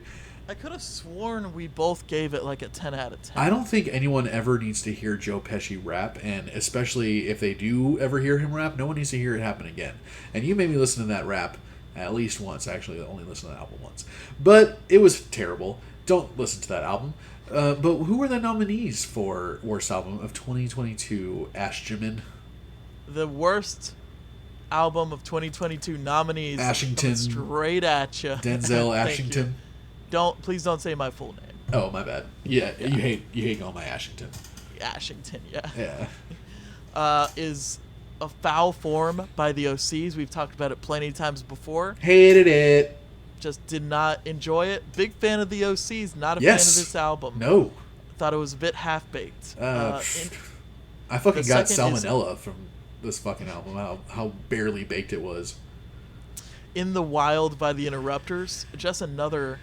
most of these are just disappointing. Yeah. Just disappointing, because we were really excited to see how ska had evolved, especially ska in the mainstream, what the Interrupters had been doing if they've been developing their sound. Turns out they have not. It's all just the same shit. It's the same bullshit. It's been for 30 goddamn years. Yeah, Interrupters, very disappointing. And I think it was more disappointing because we were both, like you said, very excited for it. So yeah, that was a bummer. Yeah.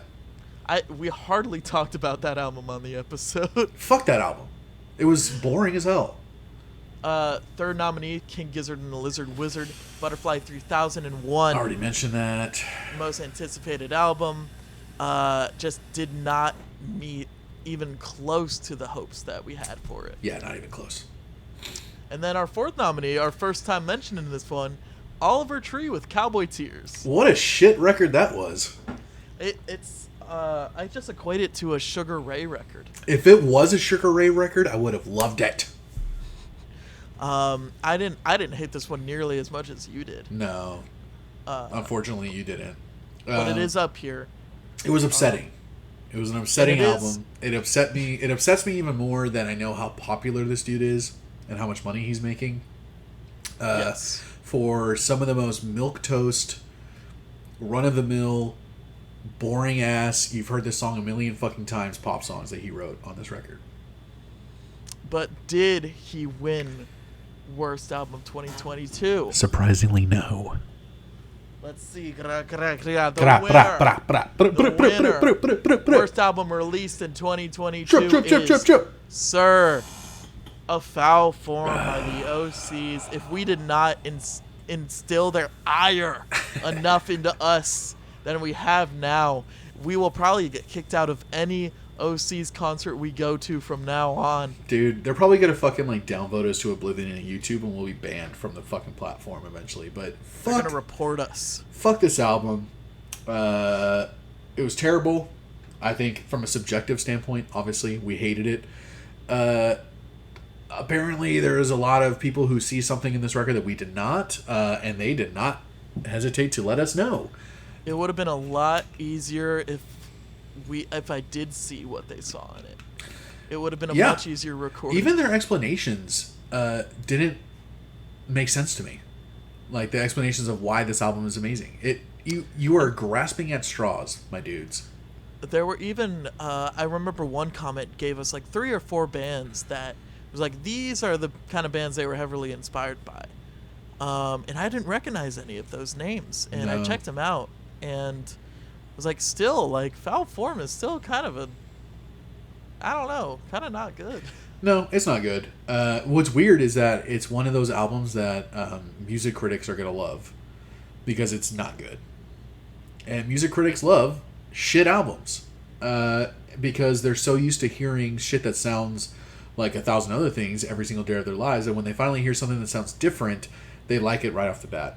I liken it to chefs who cook amazing food, eat amazing food all the time, but the moment that someone cooks them fucking, chicken balls, like testicles, like fucking, oh, these are octopus testicles, pureed into a fucking squid ink pasta with whatever, it's so fucking weird and off the wall and different that it's new to their palate and they love it just because of that, because it challenges them, because it's something that they don't normally have, and it's so rare to get something like this.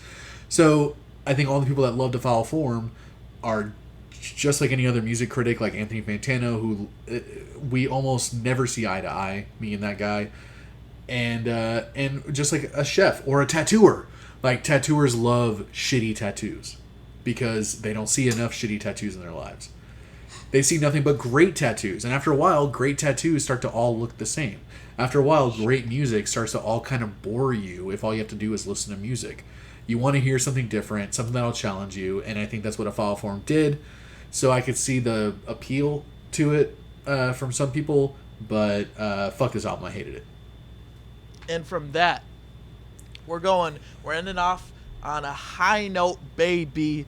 This is the best new album released in 2022 that we've talked about on the podcast. You know what, Ash? I'm going to suggest a different thing. Okay. And I'm going to pour myself a second drink. All right. Go ahead and just fuck me over again. Yeah, well, you never asked me. So. Are you going to suggest the anticipated album? Yes. I think that's a dumb idea. I'm glad I thought of it. Our most anticipated album. Okay, slow down, dude. First of all, I think we just need to save our favorite album of the year for last. And yeah, we talk about our, just as a kind of interim thing. It's not a category. It's not like an award or anything. It's just, what are the albums that me and you are both most looking forward to coming out in 2023? This year. And I'm going to let you go first because you only have one. I only have one. We only had one each last year. That's and true. honestly, from the lists that I saw, I didn't see too much. Me neither, dude. Like, what the fuck is that about? I blame my own ignorance of music. Well, yeah, there's a bunch of shit I've never heard of that's coming out next year, but that doesn't mean... I guess you're right. It's just, there was nothing that I know that's coming out. There was very little that I know of the band that's coming out next year that I was excited about. And there are a lot of bands that are active right now that could feasibly be releasing something this year. But the only one that I'm excited for... We looked up a ton of lists, right? And that I know about. Things that have been announced that are coming out. Yeah. We could talk about fucking theories, and we will for yours. Yeah. But mine is Paramore's This Is Why. There's already a single out for this one. There's already been a little hype. I believe the music video for the single is out. Yep. It sounded pretty good. I'm wondering what the entire record is going to sound like. Yeah, I'd never listened to Paramore before. I couldn't name one Paramore song. But I'm excited to listen to this album. I think it comes out in February or maybe later on in Jan. I can't remember. Something like that. Yeah. Their last album was called After Laughter. It was a very, very poppy record with very depressing lyrics. Okay. And I fucking loved it. And it's a far cry from their original kind of like emo rock days. Sure. But we'll see what they're doing with this one. It seems like they might be going back in a little more of a hard rock direction, but okay. We'll fucking see. That's to be anticipated. What do you want it to be? I want it to be the amazing and the best thing that I've ever heard. I want it to be Riot again. Is that their first album or what? That's like their breakthrough. I don't know. Okay. It's like at this point, I'm not expecting anything. Just come out with something, and I hope it's good, man. Cool. I'm gonna take it as it is. Well, I'm looking forward to hearing it, especially not having really heard much by Paramore. Somehow I fucking was able to avoid them for 25 years. That's a shame. Yeah, it might be.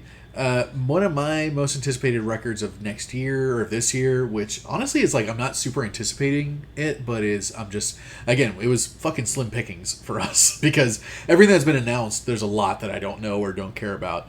But this one I'm looking forward to, and we've mentioned this band several times already in this episode, so obviously we're fans of them. But Gorillaz have a new album coming out in 2023, and I'm looking forward to hearing it for sure. Cracker Island. Cracker Island, weird name.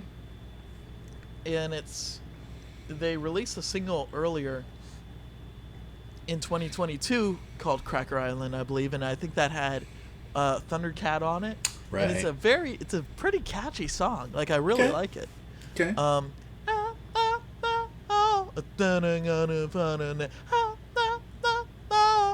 That's your preview. Okay. Song. And we'll see if the album holds up to that. I might take that off my list of most anticipated albums if that's what it sounds like. My second anticipated album for next year. This is one that I'm anticipating. I'm excited for it because of what the extras might be on it, but it's Green Day's Nimrod. Is the fucking 25-year anniversary of Nimrod, which is fucking existential. That thought gave me a fucking white pubic hair. It gave you a hernia. Yeah, I have like hemorrhoids now. Yeah. or whatever. I have an enlarged prostate because Nimrod just turned 25. But you're excited for maybe some demos, maybe some songs that didn't make it on the album. Because it is by far not even close my favorite fucking Green Day record of all time, and it's so good, man. I love that album, and it's despite feeling old as fuck that it's a 25-year anniversary. I can't believe I was 10 years old when that album came out. That doesn't sound right, but I guess I was. I was definitely listening to it from the moment it came out. I love that record, man, and I'm excited to see what extras come on it. So that'd be cool. And some things, I only listed one, but 2 bands or acts that I want to see come out with something next year. The first one's Beck. I feel like it's been 3 years since we got a Beck record, and I love everything by Beck, so I'd love for him to release something new this year. Sure. You know? I don't think you listened to the last record. I did. Hyperstory, or not Hyperstory. What is it? Hyper something. Is it Hyperstory? Well, in any case, you did. I don't know. Well, I don't keep up. I liked it. Really. I liked it. I thought it was a continuation of Colors was kind of like a super poppy record by Beck, and then Hyper whatever was a continuation of the poppiness, but he kind of incorporated some more of like his hip hop stuff in there, and it was really good. But I want to hear more like Sea Change era Beck. Like I want to hear something really moody and beautiful. And I think Sea Change is probably my favorite Beck album. So I want to hear more of that from him. And the second band I want to hear something from next year is Idols, because I feel like they're due for something as well. You did not put that on the list initially. That's the first I'm hearing that. I know. I just thought of it. I was like, who has it been a while for that they haven't released something? I'm like, oh yeah, we talked about Idols in like 2021, I think. So it's been almost 2 years now. They had Crawler. Ah, fucking amazing. I would love to get something new from them. Is there any band that you could think of, like bucket list, you'd get something new from them this year? I feel like it'd be too early to ask for another Turnstile. I knew you were gonna talk. Yeah, I knew you were gonna mention Turnstile. It is too soon. We gotta like Glow On fucking like get old, and it's not old yet. Yeah, no, and that's that's fine. I'm not rushing for it. If we're talking other fucking modern bands that I listen to, I mean, always looking forward to King Gizzard, whatever they're putting out. Yeah, I've listened to the last few releases, man. I'm not a huge fan of what they're putting out right now. Yeah, like the last 5 or 6 records, which is an insane thing to say. I do appreciate all the work they put into their music. Yeah, it can't be their last 5 or 6. Like, no. But like, I thought Changes was pretty good. I didn't know so much about fucking ever since Omnium Gatherum, it's kind of been a little spotty. It's been spotty. Yeah, that album in general was kind of spotty for me. Yeah, it's been kind of hit or miss. And King Gizzard's, they became one of my favorite bands of all time. So I have total faith that they're gonna release something amazing again. But the last few things have been kind of a bummer for me. But anything else? King Giz, Turnstile. Fuck, man. I don't know. Bucket list, who would release an album, even if they haven't released something in so long. I think it'd be cool if Fun released another record. Yes, dude, for sure. Cloak Dagger released a couple singles this year. Okay. I'd like to see what a full record would be. I don't think they even plan on doing that, though. Okay. From the vibe of us getting that particular space in the interview. Sure. Fucking... Dude, I don't know. Like, all my favorite bands... my favorite bands of all time... Rush... They're done, rest in peace, Neil. Like, that's fine. Yeah. Mars Volta. It's like... They did it. I don't know. I don't know if I'm so excited to hear another iteration of whatever the fuck. Especially less than a year later, I wouldn't want to hear anything from them. Yeah. Mute Math has since been reduced to like one of the original members. Ooh, that's not good. Which I think is rough, because that was a band that was kind of like, they were really a band, you know, and they I loved their fucking style, but I have not checked them out since Play Parade or Death Parade or fucking whatever. Mm. And my dad. I hope my dad releases an album this year. All right, I dig it. Yeah, I think Beck and Idols are definitely top of my list this year for new albums. But it would be pretty fucking sick if who was I thinking of? I just had it. I'm a drink and a half in, and I can't remember now. It would be really cool if 21 Pilots released a new album that made up for their last album. Okay. Because their last album was fucking garbo. Ooh. And it's about time. I think it's about time they release something. And it's about time they released something good too, man, because they were so good when they came out. Like, they were so original. They were kind of like Flowbots, like Flowbots if they were way better. I was always a defender of fucking 21 Pilots. I loved Vessel. They're one of those bands that like people give Trench. shit for, right? 21 Pilots is almost like not at Nickelback like level of like people give you shit for liking them, but it is kind of like to say that 21 Pilots is one of your favorite bands. I think a lot of people would automatically give you shit for that, which I don't think is merited. I don't think there's merit to that because they were really fucking good. I think the main thing they got is that they were like kind of an emo band in a way, and a lot of people said they're like fake deep and they're like just like too artsy fartsy or like kind of up their own ass. Are they kind of like I'm 14 and this is deep subreddit type of thing?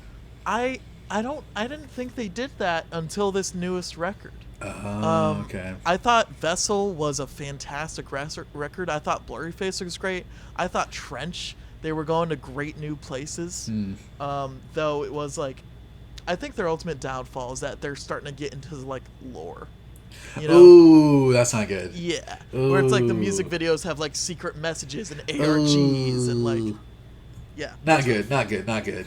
Leave it to Coheed and Cambria. Yeah, right? exactly. Just let like, them do it. No one else needs to do it. Yeah, right? which is one of the main reasons why like I haven't listened to Coheed in so long, because I'm just like, dude, I don't want homework to listen to music. like I don't want all that. So, and I completely recognize that Coheed's weirdly built themselves to be this incredible band. I say weirdly because of like where they started. It's just so weird to see where they've ended up. Metallica's coming out with something new this year, but I really don't give a fuck. Right? It's just gonna be a fucking hour and a half of fucking metal bullshit. I don't know. Have you heard the single? I don't have the attention span for that. I can't do that anymore. Have you heard the single? No. Apparently, they're going back to like. Well, I don't know. I've heard. They're going back to their thrasher days. Yeah, that's what they fucking say with every fucking. They've been album. doing that for 20 years. I'm sick of it. All right, they did Hardwired. Whoa, it's thrash, and then every other fucking song's just Metallica. Hardwired to self-destruct. No, what I was saying was that apparently they're going back to Saint Anger production.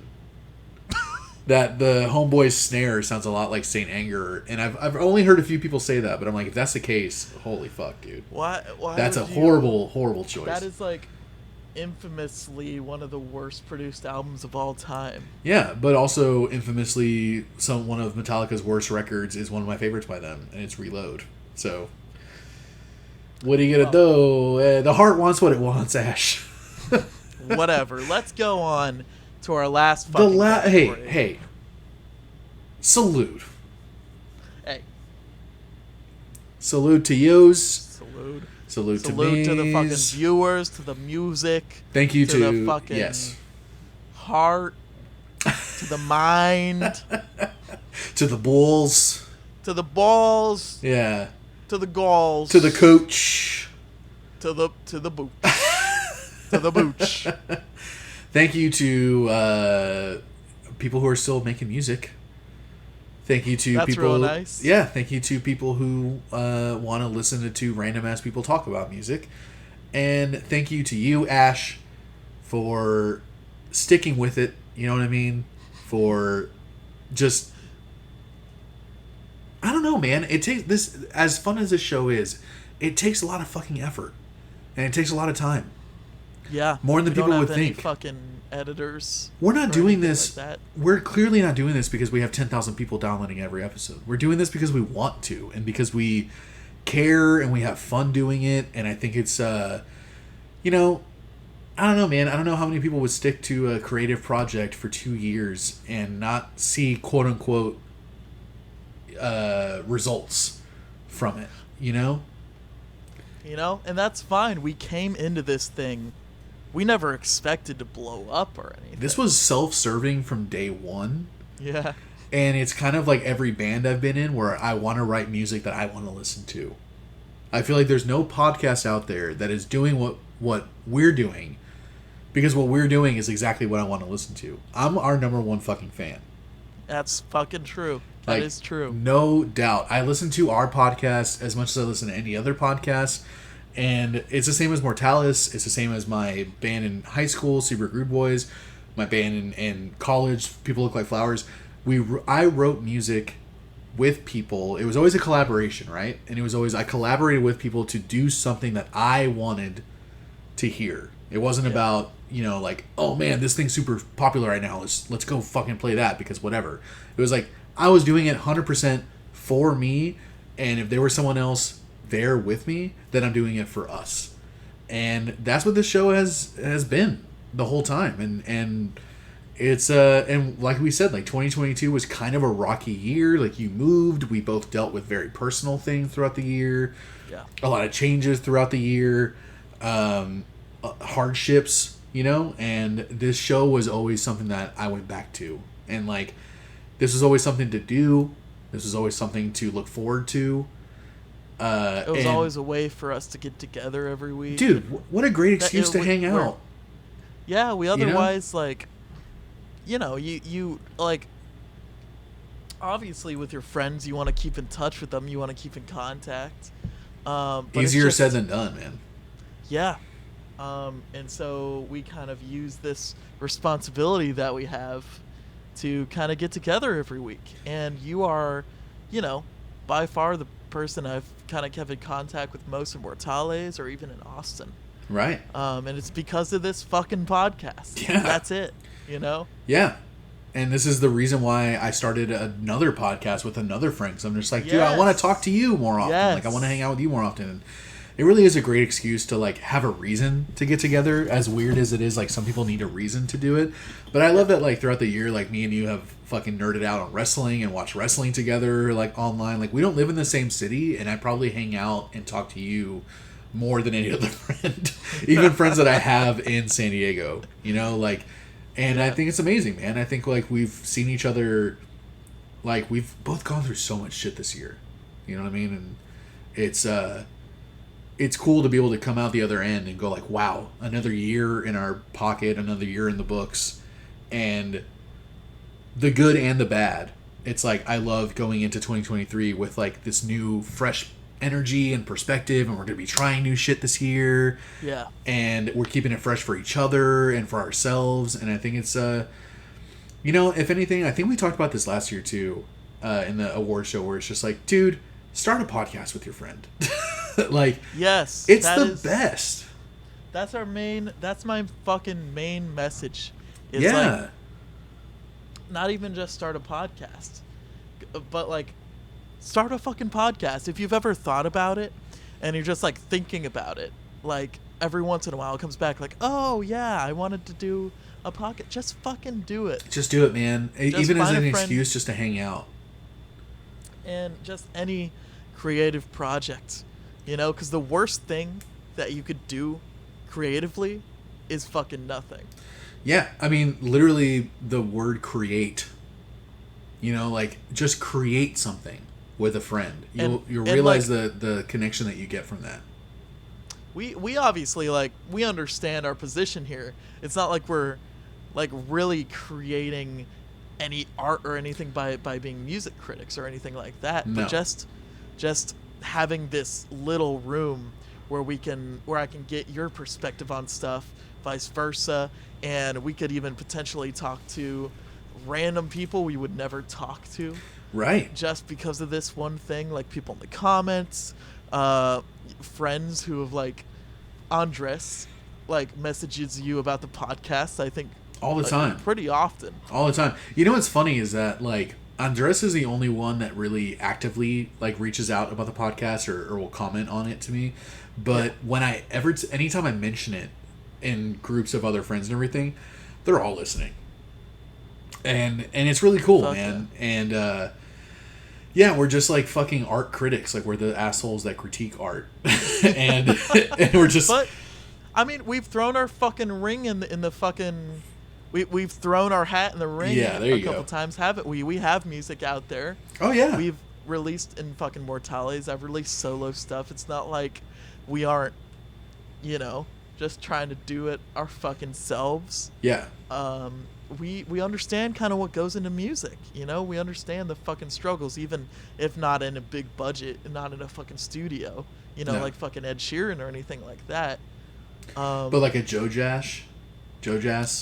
Yeah, like a Joe Jazz. Like a David Beck, two albums that we talked about this year that were really cool, that were, up and coming artists that we got to kind of collaborate with, but also just trusted us to listen to their albums and give our opinion and be very honest and everything. It's a really unique opportunity having this podcast, and it's yeah, man, and it's just super cool. Like, again, I can't imagine, what was it, almost 3 years ago, but I'd say about 2 years ago, where me and you got ditched for a D&D session. And then we decided, you know what, let's make a fucking podcast, because we started talking about some bullshit, ended up talking for over 2 hours about it, and we're just like, dude, let's record this.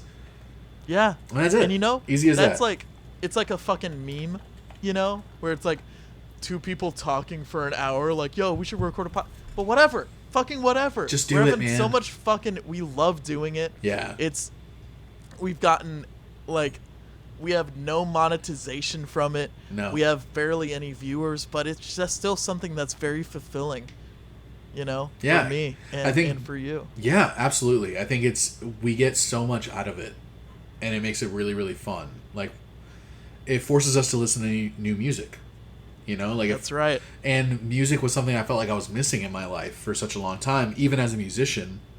So the albums of the day thing to me was just practice for this, and yeah, man. So it's like sometimes forcing yourself to do something can be one of the best decisions you make, because we have to listen to these albums. If we say, okay, next time we record, we're going to talk about fucking whatever, it's like we have to listen to it.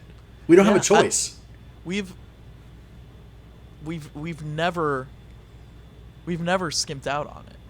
No, as far as I can remember. No. There's never been a time where I'm like, I don't know, I'm not feeling it. And if there is, we'll obviously talk to each other. But it's not like we've ever come in like, oh yeah, like I didn't listen to that shit. We could just, I don't know. No, it's like a fucking responsibility. It's almost like a responsibility to each other, right?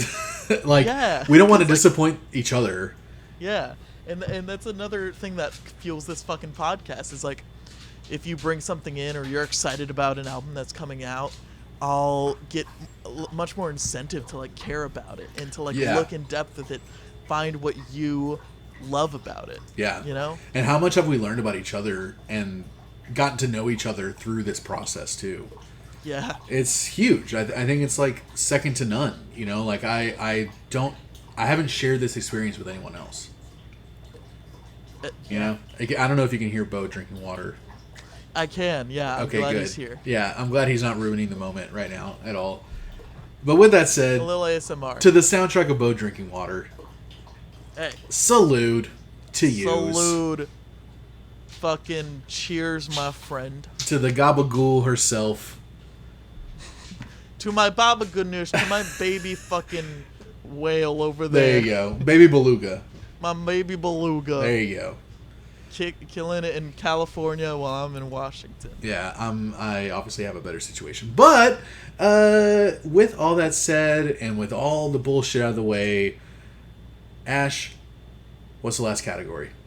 Last category is Best New Album of 2022. Ooh! These are the albums that came out this year that we talked about on the podcast. There are plenty of albums that we didn't talk about that would probably make a list like this, but this is our podcast. It's centered around the podcast. It only makes sense. It's about us. About shit we talked about on the podcast. Yeah. And these are, like you said, all albums that came out this year, whether we covered them on a fresh drop or a classic catch. Most of these were fresh drops for sure. But yes. yeah, I think this is an exciting category, and honestly, like, a lot of the new music we heard this year was some of our favorite music that we heard this year, right? No, for sure. And we're gonna fucking get into it. We have one honorable mention, which is that was so close to making it in. So fucking close, man. Red Balloon by Tank and the Bangas. You've already heard us gush about this fucking album. Yeah, it's just a great fucking diverse album by a group that I've been following since their fucking Tiny Desk days. Yep. You know? Such a awesome, cute performance on Tiny Desk concert. But these other 4 albums, you might guess what they fucking are. Except one, because we haven't even mentioned one of them. And that's kind of for a little reason, isn't it? Yeah, it is. It's probably my fault more than anything else. But the first album on our best new album of 2022 is The Forever Story by JID, J-I-D. Yeah. We have not released this episode yet. Not yet. It is going to be out probably in a couple weeks from the release of this episode. Yeah. I believe we took 3 weeks or so listening to this record just from circumstance, not because we were like a Kendrick Lamar situation where it was like, nah, this thing is beefy, we gotta like take some time. I'm pretty sure I mentioned it at least once on the episode of The Forever Story where I was intimidated to talk about this album.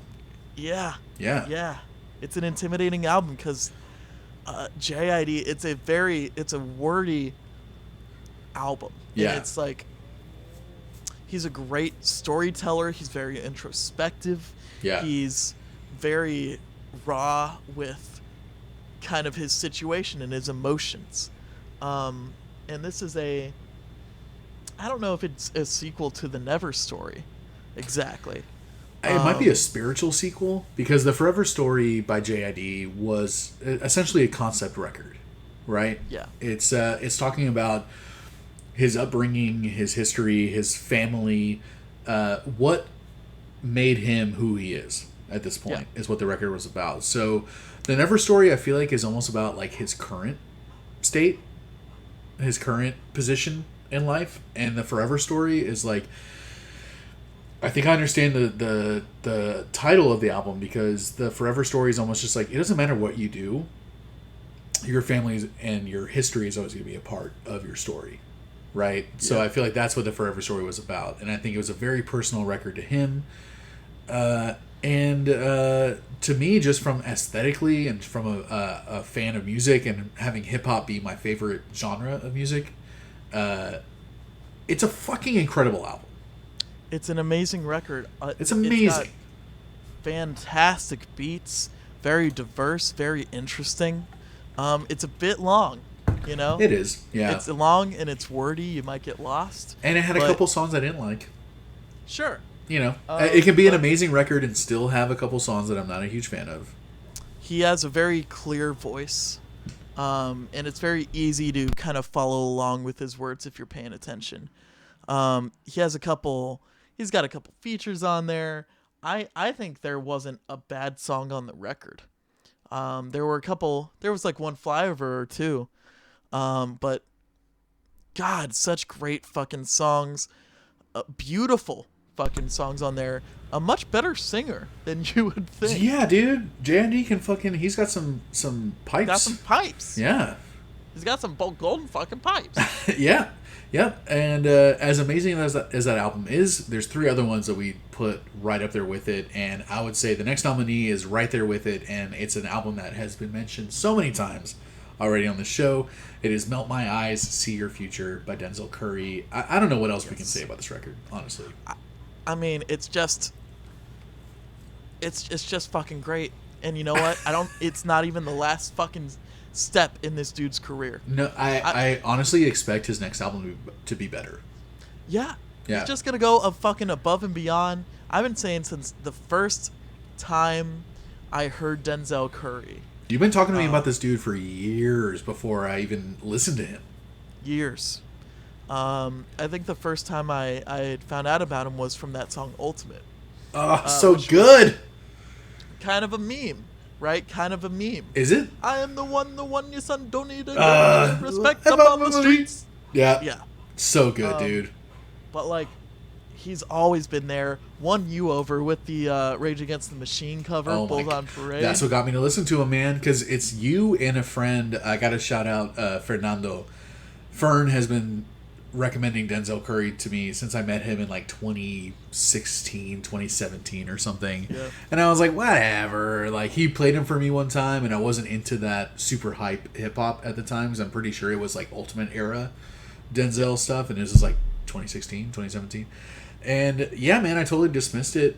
I mean, you mentioned Denzel Curry again to me, and you do not come off as like a huge hip hop head to me. So when you recommended Denzel also, I was like, okay, there's something here with this guy. Yeah. And then I heard that fucking Bulls on Parade cover, and holy goddamn shit. That changed my whole perspective. We fucking listened to the Denzel Curry Kenny Beats record. Unlocked. Fucking awesome. Unlocked. Yeah. Which was my favorite Kenny Beats record. Over Louie? Fuck. I mean...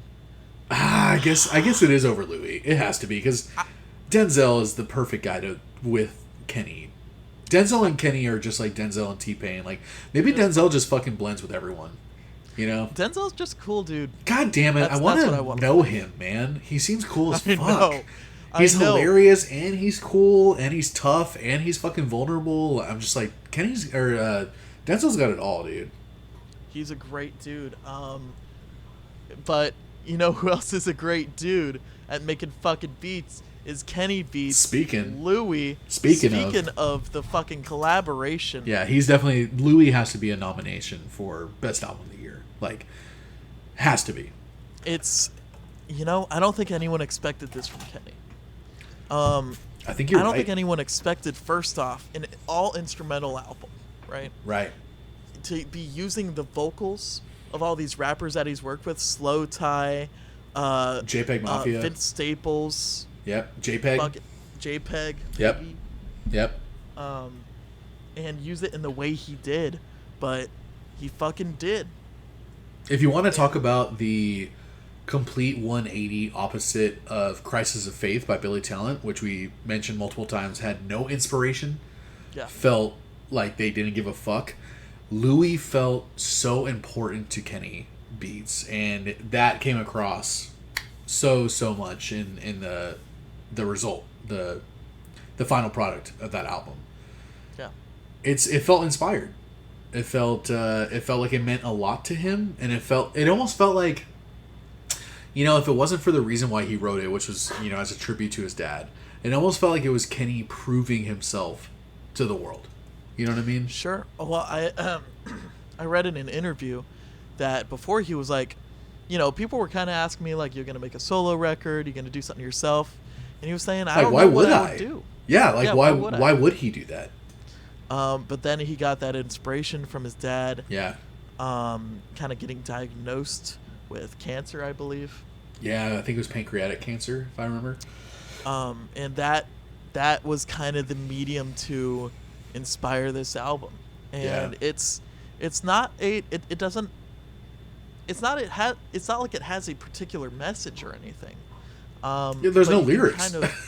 You can kind of hear these vibes, these like bittersweet vibes throughout the whole record. Yeah. And it's just a great fucking listen. Listen to it if you haven't. Yeah, for sure. There's even a moment in there, I wish I could remember the song title, that it starts to get kind of world music, and there's a ton of percussion in the music of this one track on that record. And listening to it and knowing why he started writing the album, to me, that track makes me feel like the moment that they found out about the diagnosis.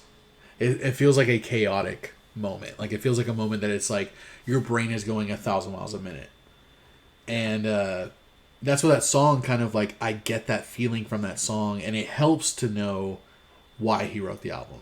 So even then, I mean, this is literally a song of just beats, right? And they're beautiful beats, but it's beats. And when you get a vibe and a feeling from the music that, without knowing why he wrote it and knowing what the inspiration was for the album, you still get this feeling from it. You're like, there's something personal about this music. And then you find out why he wrote the album, and you're like, this just, it makes it all make sense, and it makes you respect it that much more. And our last nominee for Best New Album of 2022, you've been fighting tooth and nail for this album the whole time. Yeah. These motherfuckers better send me a goddamn gift basket.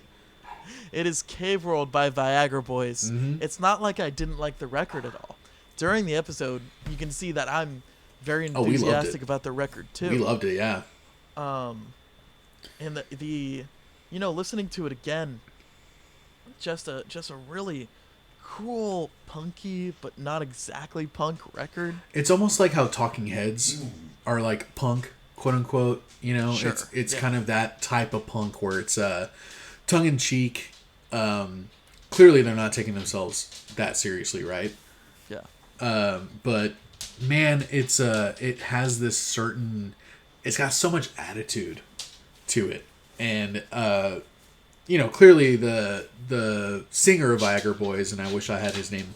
Goddamn, Bo, make more noise. He's excited. Get out of here. He likes this band. Why are you huffing and puffing? Get him on screen. Get him on camera, baby. That's the fucking money maker right there. I don't baby. feel like lifting 40 pounds. Bo, okay, you need to calm down. You need to stop. We need to end this episode soon. Is what Bo's getting at. All right. Well, but Cave World Viagra Boys, I felt like where Idols had kind of Idols released something in 2021 that we really, really loved. I needed something like that. And oh my god. And Viagra Boys like fucking brought it, and brought even more fun and playfulness to it, where Idols was super fucking heavy with their shit. Like, they were like, that was a dark record crawler. I think Viagra Boys was like, what if Idols wrote and obviously this is like a really crude comparison, but it's like, what if Idols wrote a fun record, and they're talking about some really heavy shit too. And I think that's what Cave World was for me. Yeah, and it's an album that's just, it goes back a lot to just cavemen and being a fucking monkey, and how we've developed as human beings. The closing track, Return to Monk. Return to Monk. Yeah, I love it. I'm just a troglodyte. Just a troglodyte. But what is our number one best new album of 2022?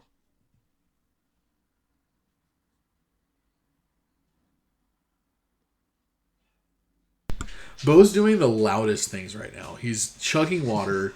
He's huffing and puffing. He's fucking excited. He's click-clacking all over the goddamn wood floor. Lay down! Don't huff at me, you fucking... The hyperest goddamn 14-year-old basset hound in the fucking world. I'm blessed. I'm blessed to have him. Okay, you want me to say the winner? Yeah. Okay, well, clearly these 4 albums we fucking absolutely loved, but the winner, man, and I think it's for multiple reasons. It's for the production. It's for the art direction of the album. It's for the concept of the album a little bit. The message, and it's for how much we just love this dude. Spoiler alert. It is Melt My Eyes, See Your Future by Denzel Curry. I think we both came into this record as already big fans of his. I became a huge fan of his after this album. This album kind of solidified, this album and his discography in general. But especially this record kind of pushed him over the edge into being one of my top, probably 5 MCs. One of my top 5 favorites. And this album came to me in a time in my life where I needed it the most. And that's another huge reason why this is my best album of 2022. Yeah. I kind of feel similar ways. I was going through stuff on my own as well. We were both kind of in a rough spot at the time. We were, man. But I was the one that kept fucking rescheduling. I mean, you were, I've done it plenty of times. Yeah, I mean, I know, but No it's just one's like keeping count. you were the one that was like, I was the one that kept being like, "Hey, dude, can we do it next week?" And then like a week later, "Hey, dude, can we wait another week?" And like it was, yeah, a rough time.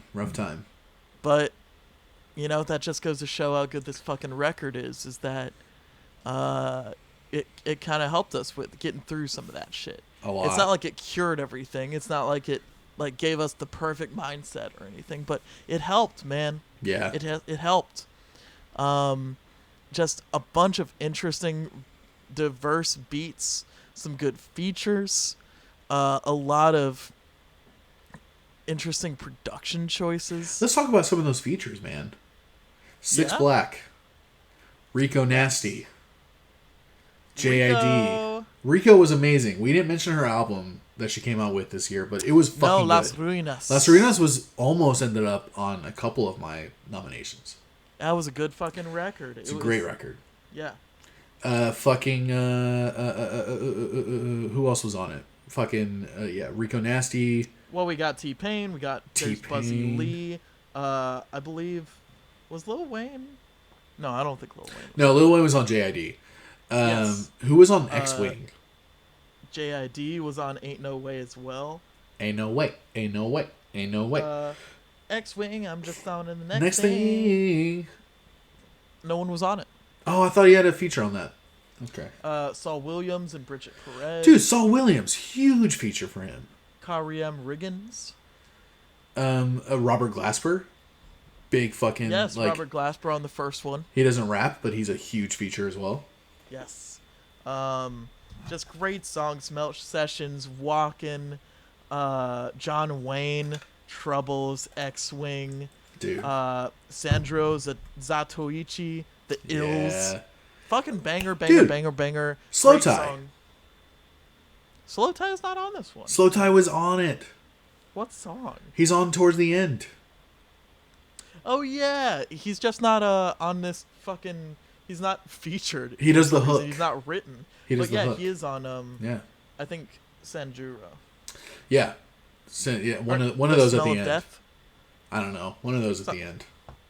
Just not credited for whatever reason. So I think what we're getting at is that Denzel he wins for this year not just because of the caliber of the music, but because of how much it impacted us and how much time that it came into our lives. Yes, absolutely. It's just one of those.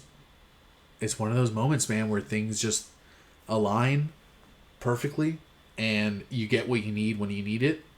Yep. And there's got to be another album like that for you, because I have one for me, clearly. Where, like, in my life, I was like, oh my god, this album got me through this. Period. I mean, sure, I got a good couple albums. I don't think, maybe that would be a pretty heavy chit chat. I don't know if we would want to be doing that. I don't know if that's a bad idea at all. Well, we'll see. Okay.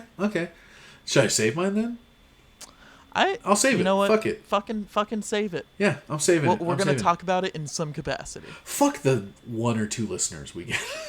Yeah, no, yeah. I'm not going to give it to you. The half a person who made it 2 hours and 13 minutes into this episode. Oh my god, dude, for real? Yep. Yes, sir. We did it, Ash. We hit the fucking 2-hour mark. I didn't think we would. Once again, my baba boo on episode 1 and the latest episode we got. I did not think we'd make it past 2 hours on this. That's impressive. That just shows how much we can fucking talk our fucking mouths off. And it's on me to edit this, and I'm not editing a goddamn thing out of it. No, you're not editing the part where Bo comes in and you like. Nope. Nope, you're keeping that in. Keeping it in. Great, sure. That's all part of the experience. This is raw. Exactly. That's a slice of life. This is raw, dude. We're raw dogging life right now, and whether y'all like it or not. But yeah, I don't want to move past it too quick. But Denzel Curry, album of the year, Melt My Eyes, See Your Future. If you guys have not heard this album, please go listen to this record, especially if you're a hip hop fan. Check it out. And this concludes the second annual Ear Buddies episode. Buddies.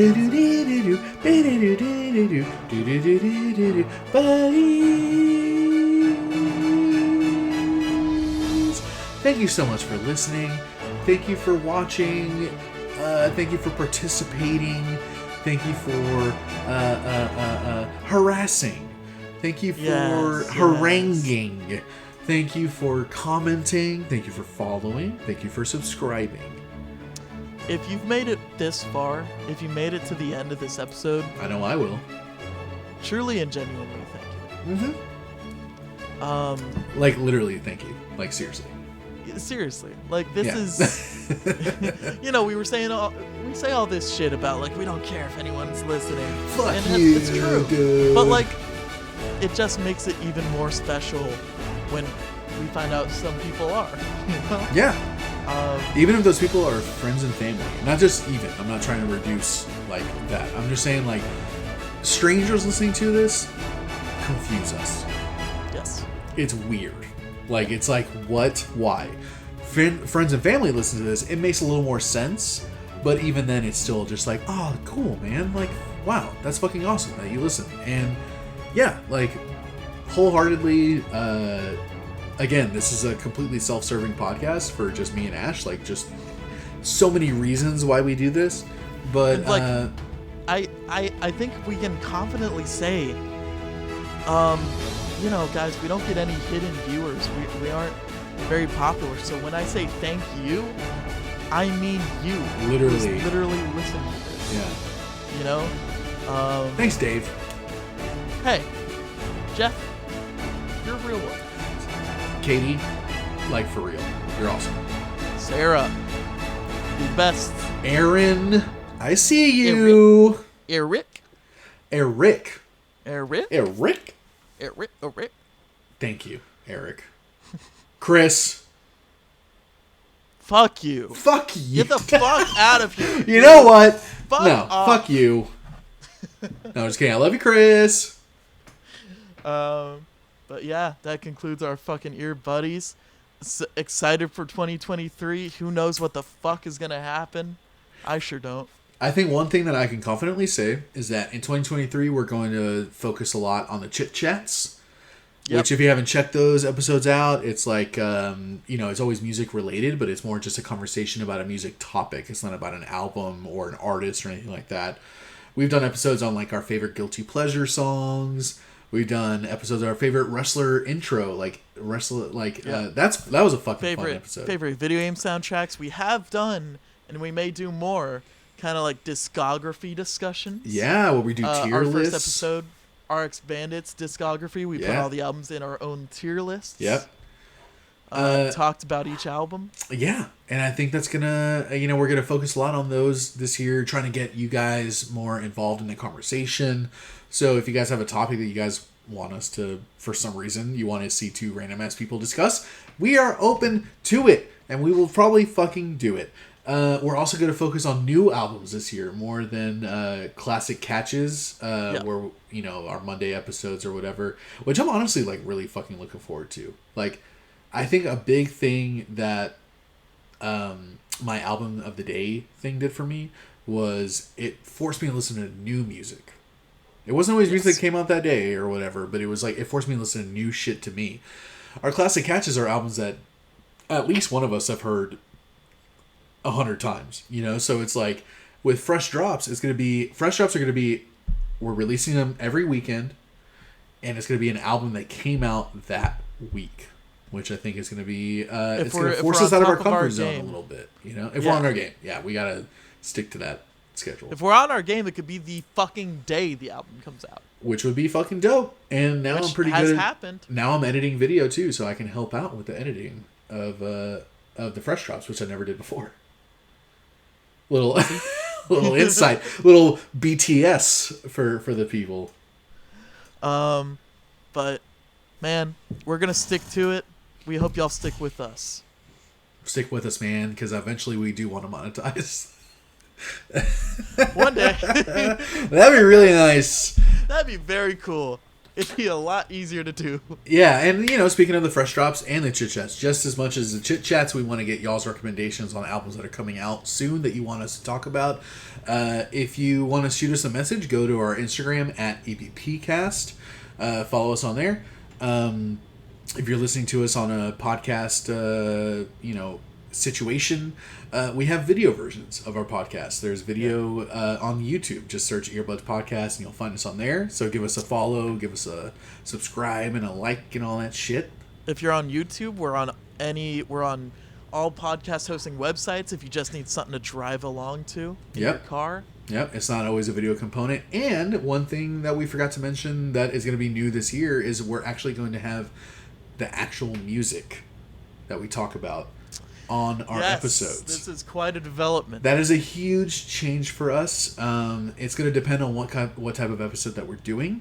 But for our fresh drops, we typically like to do track-by-track reaction. So if you have a Spotify account, you'll be able to listen to our podcast on Spotify and listen to the full track at the same time that we do. And then hear our thoughts immediately after that track plays. And then we'll give a review at the end of that album. I'm super fucking excited for this. I feel like that's the one thing we've been missing, man. Yeah, it's the one thing we've been missing. On a music podcast, we have no music on here because we are going to get sued. But if we do it the way that we want to do it this year, we should hopefully not get sued, which would be nice. We're going to try our best. We're going to try our best not to get sued. And yeah, man, so with every fresh drop, if you listen to it on Spotify, you'll hear the full track along with us, and you'll hear our commentary afterwards. If it is anywhere that's not on Spotify, you will hear 30 seconds of the track. So either way, you're going to be getting music this year on our podcast. You're going to know what we're talking about. And you're going to, finally fucking understand when we go like, like you're going to know what part we're talking about. You know what I mean? When we go like, Cafe de Mo. Cafe de Mo. You're going to know what that is. So that's super exciting. So with all that said, Ash, anything else you want to plug? I feel like we've been plugging for like 5 minutes now. No. Same. I want to finish this drink with you, so don't immediately hang up. But, buddies, thank you so much for listening. Ash, this was a good 2 hours and 21 minutes. Lucas, this was a good 2 years. God damn it. You're right. It was a good 2 years. Let's make it 3. Okay, deal. But bye! Bye, y'all!